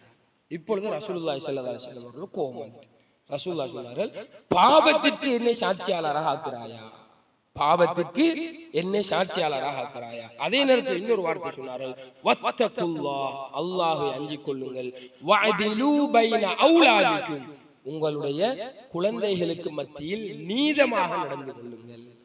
ஒரு பட்சமாக ஒரு ஆளுக்கு மட்டும் நீங்க என்ன செய்யக்கூடாது, அன்பளிப்பு கொடுக்க கூடாது. அன்பளிப்பு கொடுத்தால் அதனுடைய பெருமதிக்கேற்ப ஆண்களுக்கு ஒரு அன்பளிப்பு கொடுத்தால் பெண்களுக்கும் கொடுக்க வேண்டும், பெண்களுக்கு கொடுத்தால் ஆண்களுக்கும் என்ன செய்ய வேண்டும், கொடுக்க வேண்டும். அந்த நீதம் எது என்பதில் அறிஞர்கள் மத்தியில் கருத்து வேறுபாடு இருக்கு. சமனாக கொடுக்கணும்ங்கிறதா அல்லது அனந்தர சொத்திரிக்கே அந்த அடிப்படையில் கொடுக்கணுமாங்கிறதுல கருத்து வேறுபாடு இருக்கு. ஆனால் அன்பளிப்பு கொடுக்கும் பொழுது எல்லா பிள்ளைகளுக்கும் அன்பளிப்பு கொடுக்கணும். இன்று நாம ஒரு பட்சமாக பெண்களுக்கு மாத்திரம் தான் என்ன செய்யறோம், அன்பளிப்புகளை கொடுக்கிறோம். ஆண் பிள்ளைகளுக்கு அன்பளிப்புகள் கொடுப்பது கிடையாது. இது ஒரு காரணம். இந்த சீதனம் காரணம். இந்த அன்பளிப்பு பெண்களுக்கே கொடுக்கிறது சீதனத்துக்காக. என்னத்துக்கு அன்பளிப்பு? ஊட்டக்கட்டை என்னத்துக்கு கொடுக்கும் அன்பளிப்பா மகளுக்கு? அந்த சீதனத்துக்காக தான் கொடுக்கும். இரண்டாவது, சொத்து பங்கு. கணவன் மரணித்து விட்டால் அவனுடைய சொத்தை என்ன செய்யணும், பங்கு வச்சு கொடுக்கணும். மனைவி மரணித்து விட்டால் சொத்தை பங்கு வச்சு கொடுக்கணும். இதுல சொத்து பங்கீட்டுல ஆண்களுக்கு பெண்களை விட 2 மடங்கு. பிள்ளையாக இருந்தாலும் 2 மடங்கு ஆணுக்கு கொடுக்கணும், பிள்ளைக்கு என்ன 1 மடங்கு. அதுமாதிரி கணவன் மனைவியாக இருந்தாலும் ஆண்களுக்கு தான் என்ன 2 மடங்கு. ஏன்னா ஆண்களுக்கு தான் தேவை இருக்கிறது. என்ன தேவை இருக்கிறது? அவன் கல்யாணம் முடிக்கணும், அவனுக்கு சொத்து தேவை, அவனுக்கு இடம் தேவை, அவன் தன்னுடைய மனைவியை பார்க்கணும், அதே நேரத்தில் அங்க இருக்கக்கூடிய பெண் பிள்ளைகள் அவன் தான் உழைச்சு கொடுக்கணும். ஏதோ ஒரு அடிப்படையில் ஆணுக்கு தான் என்ன சுமை இருக்கிறது. அதனாலதான் இஸ்லாம் வந்து ஆண்களுக்கு 2 பங்கு கொடுக்க சொல்லி என்ன செய்திருக்கிறது, நிர்ணயிச்சிருக்கிறது. அன்பிற்குரிய இஸ்லாமிய சகோதரர்களே, அல்லாஹு தஆலா நல்லடியார்களே, எனவேதான் இன்றைய காலத்திலே மரணித்து விட்டால் யாராவது சொத்து பங்கீடு நடக்குதா என்று நினைக்கின்ற அளவுக்கு தான் இருக்கு. சொத்து பங்கீடு எல்லாம் எங்கேயாவது ஒரு இடத்துல நாம் என்ன செய்யறோம், கேள்விப்படுறோம், அவர் மௌத்தாய் நாம் இவ்வளவு சொத்து இருந்தாம், இப்படி டிவைட் பண்ணி கொடுத்தாம்னு சொல்லி எப்பயாவது ஒரு தரம் என்ன செய்யறோம், கேள்விப்படுகிறோம். ஆனா சொத்து பங்கீடு எல்லாம் என்ன செய்யறது, சரியான முறையில பிரிச்சு அவங்களோட பங்கள் கொடுப்பதே கிடையாது. கணவன் மௌத்தாயினா அப்படியே மனைவி பிள்ளைகள் அந்த வீட்டுல இருக்கிறதா, அந்த பொருளாதாரங்கள் அப்படியே என்ன செய்யும், கடை சொத்துன்னு இருக்கும். ஆனால் பிள்ளைக்கு கல்யாண வயசு வரும், பிள்ளைக்கு என்ன செய்வாங்க, ஊட்ட கொடுப்பாங்க. இங்கே ஆம்பளை என்ன செய்யறான், வெளிநாட்டுக்கு போறதா, இன்னொரு தங்கச்சி இருந்தா அதுக்கு முளைச்சி அவன் தான் என்ன செய்யணும், ஊடு காட்டி கொடுக்கணும். மறு அவன் என்ன செய்வான், உழைக்கிற காலத்துல உழைச்சி தங்கச்சிக்கும் ராத்தாக்கு ஊடு காட்டி கொடுத்தா அவன் இன்னொரு வீட்டு சீதனம் வாங்கிட்டு என்ன செய்யறான், போறான். இதை நாம் என்ன செய்ய வேண்டும், ஒரு சமூக சீர்கொடுமை. இன்றைக்கு ஆம்பளையில் இருக்கிறார்கள், உதவி இருக்கிறார்கள், வெளிநாட்டுக்கு போய் ஊடு காட்டுறாங்க. உதவி இல்லாதாலும் பெண்கள் என்ன செய்கிறார்கள், வெளிநாடுகளுக்கு செல்கிறார்கள். அவர்களுக்கு ஒரு இல்லறத்தை என்ன செய்யணும், அமைத்துக் கொள்ள வேண்டும் என்பதற்காக, அவர் வாழ்வதற்கு, அவள் திருமணம் ஒரு இடத்தை அமைத்துக் கொள்ள வேண்டும் என்பதற்காக வெளிநாட்டுக்கு போறாங்க. வெளிநாட்டுக்கு போய் சீரழிந்து இன்று வெளிநாட்டிலே வேலை புரியக்கூடிய பல குமரு பெண்கள், திருமணம் முடிக்காத பல குமரு பெண்கள் இந்த சமூக வலைதளங்கள் என்ன செய்யறாங்க, சீரழியறாங்க. அவனை நம்பி போறது, இவனை நம்பி போறது, அவனை நம்பி பேசுறது, இவனை நம்பி பேசுறது, அவனை நம்பி தன்னுடைய மறைக்க வேண்டிய பகுதிகளை காட்டுறது, இப்படின்னு என்ன செய்கிறார்கள். இன்று பல பெண்கள் என்ன செய்கிறார்கள், சமூகத்தில் சீரழிகிறார்கள். எனவே இதுக்கெல்லாம் மிக பிரதான காரணம் இந்த சீதனம். வீடு என்று சொல்லப்படக்கூடிய இந்த சீதனம். அன்பிற்குரிய சகோதர சகோதரிகளே, அல்லாஹு தாலாவின் அடியார்களே, எனவே ஆண் தான் என்ன செய்ய வேண்டும்? ஒரு பெண்ணை திருமணம் முடித்து தன்னுடைய இடத்தில் வைக்க வேண்டும். அதுக்கு பெரிய பங்களா மாளிகை கட்டணும் இஸ்லாம் என்ன செய்யல சொல்லல. உனக்கிட்ட இடம் சொந்தமா இல்லையா, வாடகைக்கு அவதி செய். ஆனா அல்லாஹ் தாலா உனக்கு பரக்கத் செய்வான். அதை நீ உணர். வாடகைக்கு நீ போயிரு, உனக்கு சொந்தமாக இடம் இல்லையா, ஒரு ஏழை பெண் என்ன செய்ய திருமணம் முடித்துக் கொண்டு வாடகைக்கு போயிரு. அல்லாஹ் தாலா உங்க வாழ்க்கையில் என்ன செய்வான்? நிச்சயமாக பரக்கத் செய்வான். அதான நம்ம நம்பிக்கை. அது இல்லாம அண்மையில ஒரு கேள்விப்பட்ட நான், திருமணம் ஒன்று நடந்துச்சா, அவர் டாக்டர். அதனால அவரோட ரேட் என்னன்னு சொன்னா கிட்டத்தட்ட காசாக மட்டும் 6 கோடி கொடுத்துருக்காங்க. காசாக மட்டும் பெண் தரப்பால 6 கோடி, 2 கோடி பெறுமதியான கார் கொடுத்துருக்காங்க சீதனமாக. வீடு அப்ப அது வேற லெவல்ல என்ன செஞ்சிருக்கும் இருந்திருக்கு. இப்படி என்ன செய்யுது? திருமணங்கள் நடக்குது. அப்ப அவன் காசு இருக்கிறவன் என்ன செய்யறான்? கொடுத்திருக்கான். இதே அவன் ஆண்கள் அவருடைய பிள்ளைகள்ல ஆம்பளை பிள்ளைகள் பொம்பளை பிள்ளைகள் இருந்திருக்கும். அதே நிலைகள் என்னங்கிறது நம்மளுக்கு என்ன செய்ய மாட்டா, தெரிய மாட்டாது. இப்படி ஒரு திருமணம் என்ன செஞ்சிருக்கு? நம்முடைய கிழக்கு மாநிலத்தில் என்ன செஞ்சிருக்கு, நடந்திருக்கு. அது அம்பாறை மாவட்டத்துல நடந்த ஒரு திருமணம். சீதனமாக பச்சையாக காசும் கொடுத்து காரும் கொடுத்து ஊடும் கொடுத்து கல்யாணம் எழுதிருக்கான், முடிச்சு கொடுத்திருக்கான். அப்ப நாம எல்லாரும் மாறணும். ஒவ்வொருவரும் தன்னுடைய வாழ்க்கையில மாறணும் என்கிற முயற்சி செஞ்சு மாறாத வரை இந்த நிலையை நம்மளால் என்ன செய்ய முடியாது, மாற்ற முடியாது. எனவே இதற்கு இளைஞர்கள் என்ன செய்ய வேண்டும்? நிச்சயமாக முன் வர வேண்டும். இளைஞர்கள் அவர்களை உழைத்து அவர்களுக்கான இருப்பிடங்களை தயார் செய்து இல்லாத ஏழை பெண்களை தேடி, மார்க்கப்பட்டுள்ள பெண்களை தேடி திருமணம் முடிப்பதன் மூலமாகத்தான் இந்த கலாச்சாரங்களை எல்லாம் மாற்றலாம். நம்ம சிந்திச்சு பாருங்களேன், நம்மளுக்கு ஒரு ராத்தா தங்கச்சி இருக்குங்கிறதுக்காக வேண்டி, அதுக்கு ஊடு கட்டணுங்கிறதுக்காக வேண்டி வெளிநாட்டுக்கு போறோம். இதை எனக்கு ஒரு ஊடு கட்டுவதற்காக வேண்டி நான் வெளிநாட்டுக்கு போறேன். 2 ஊடு கட்ட வேண்டிய நீ எத்தனை ஊடு கட்டணும்? ஒரு ஊடு தான் கட்டணும். உனக்காக ஒரு ஊடு கட்டணும். ஒரு தந்தை தன்னுடைய 2 பொம்பளை பிள்ளை ஒரு ஆம்பளை பிள்ளை இருக்குன்னு வைங்களேன். 2 பொம்பளை பிள்ளைக்கு எப்படியா கஷ்டப்பட்டு ஊடு கட்டுறாரு தானே. இதே ஒரு ஆம்பளை பிள்ளை கட்டுறா ஒரு கூடு தானே என்ன செய்யற கட்டு. 2 கூடையும் மற்றவன் யாராவது என்ன செஞ்சிருப்பான், கட்டிருப்பான். இப்படி சிந்திச்சு இதை நாம மாற்றாத வரைக்கும் இந்த சீதன சீர்கேடு என்பது குறிப்பாக கிழக்கு மாகாணத்திலிருந்து என்ன செய்ய மாட்டாது, நீங்க மாட்டாது என்பதுதான் உண்மை. முடியுமான சில இளைஞர்கள் உண்மையிலே அல்லாஹு தஆலா அவருடைய வாழ்க்கையில பறக்கச் செய்ய வேண்டும். மிகவும் சிரமப்பட்டு ஏதோ ஒரு ஏற்பாடு என்ன செய்கிறார்கள், வாழ்கிறார்கள். ஆனால் பலரும் இந்த சீதனம் கேட்டு சிரமப்படுத்தி அந்த வீட்டுல அது கம்ப்ளீட் ஆகல, இது கம்ப்ளீட் ஆகல, அட்டாச் பாத்ரூம் கம்ப்ளீட் ஆகல, டைல்ஸ் போடல, சிலப்படிக்க, இப்படி எவ்வளவோ பிரச்சனைகளுக்கு மத்தியில் இந்த திருமணங்கள் என்ன செய்கிறது, நடந்து வருகிறது. அல்லாஹு தஆலா பாதுகாக்க வேண்டும். உண்மையில திருமணம் என்பது ஒரு எளிய அமைப்பிலேயே நடந்தேற வேண்டிய ஒரு வணக்கம். அதை நாம் இவ்வளவு சிரமப்படுத்தி லட்சக்கணக்கில் கோடிக்கணக்கில் காசுகளை செலவழித்து திருமணம் நடத்த வேண்டும் என்று எந்த வித தேவையும் கிடையாது. இப்படியான வீண்விரயத்தோடு நடந்தேறக்கூடிய திருமணத்தில் நிச்சயமாக அல்லாஹ்வினுடைய அருள் இருக்காது என்பதை நாம் அனைவருமே புரிந்து கொள்ள வேண்டும். எனவே அன்பிற்குரிய சகோதரர்களே, அல்லாஹு தஆலாவின் அடியார்களே, திருமணம் என்பது ஒரு இபாதத் என்பதை நாம் புரிந்து கொள்ள வேண்டும். எனவே திருமணத்தை எவ்வாறு நாம் நடத்த வேண்டும் என்பதை கற்றுக்கொண்டு வீண்விரயம் இல்லாமல் அழகான முறையில் இஸ்லாம் அனுமதித்த அமைப்பில் அல்லாஹ்வினுடைய அருள் அமையப்பெறக்கூடிய அமைப்பில் எங்களுடைய திருமணங்களை இளைஞர்களாகிய நாங்கள் என்ன செய்து கொள்ள வேண்டும், ஏற்பாடு செய்து திருமணங்களை மேற்கொள்ள வேண்டும். சீதனம் என்கிற கலாச்சாரத்துக்கு எதிராக நாம் என்ன செய்ய வேண்டும், பிரச்சாரங்கள் செய்ய வேண்டும். எங்களால் சக்திக்கு உட்பட்டவரை ஏதாவது ஒரு ஏற்பாடு செய்து நாம் என்ன செய்ய வேண்டும், பெண்களை கூட்டிக் கொண்டு வர வேண்டும் வீடுகளில் இருந்து. நாம் என்ன செய்யக்கூடாது, அவர்களுடைய வீடுகளுக்கு சென்று பொம்மையாக என்ன செய்ய முடியாது, வாழ முடியாது. அங்கே பெண்களுடைய ஆதிக்கம் தான் என்ன செய்ய இருக்கும். அல்லாஹ் தஆலா சொல்கிறான், அர்-ரிஜாலு கவ்வாமூன அலல் நிஸா, பெண்களை நிர்வகிப்பவர்கள் ஆண்கள் தான். ஏன்னா முக்கியமான இடங்களை எல்லாம் இஸ்லாம் ஆண்களை தவிக்க செஞ்சு, பெண்கள் இருக்கிற சமூகம் என்ன செய்ய மாட்டாது, உருப்பட மாட்டாது. பெண்கள் தலைமைத்துவம் வகிக்கக்கூடிய சமூகம். ஏன்னா அவங்களால அல்லாஹ்க்கு தெரியும் தானே ஒரு பெண்ணை நாம எப்படி படைச்சிருக்கோம், ஒரு ஆணை எப்படி படைச்சிருக்கோம். ஆணுக்கு தான் அதுக்கான கட்சையும் அதுக்கான நிலைகளையும் அல்லாஹ் தஆலா என்ன செய்திருக்கிறார், ஏற்படுத்தி வைத்திருக்கிறார். எனவே இஸ்லாமிய சகோதரர்களே, அல்லாஹ் தஆலாவின் அடியார்களே, பெற்றோர்களே, எங்களுடைய பிள்ளைகளுக்கு நாங்கள் குர்ஆன் சுன்னா அடிப்படையில் திருமணங்களை நடத்தி வைப்பதற்கு முன் வர வேண்டும். சீதனம் இல்லாமல் என்னுடைய ஆண் பிள்ளைகளுக்கு நான் என்ன செய்து கொள்ள வேண்டும், திருமணம் முடித்து கொடுக்க வேண்டும். வல்ல ரப்புல் ஆலமீன் சிறந்த முறையிலே அல்லாஹும் அவருடைய தூதரும் நேசிக்கக்கூடிய அமைப்பிலே எங்களுடைய திருமணங்கள் அமைந்து அதன் மூலமாக அல்லாஹு தஆலா எங்களுக்கு குழந்தை பாக்கியங்களை தந்து அந்த குழந்தைகள் இந்த இஸ்லாமிய மார்க்கத்துக்காக வேண்டி பாடுபடக்கூடிய, இப்படி இஸ்லாத்துக்காக வேண்டி பாடுபடக்கூடிய ஒரு ஜெனரேஷன் என்னுடைய துர்ரியத்திலிருந்து, என்னுடைய சந்ததியிலிருந்து உருவாகுவதற்கு அல்லாஹு தஆலா அருள் செய்ய வேண்டும். வாஹிரு தஅவதி அனில் ஹம்துலில்லாஹி ரப்பில் ஆலமீன். சுப்ஹானக அல்லாஹும்ம பிஹம்திக அஷ்ஹது அன் லா இலாஹா இல்லா அன்த அஸ்தக்ஃபிருக வ அத்தூபு இலைக்.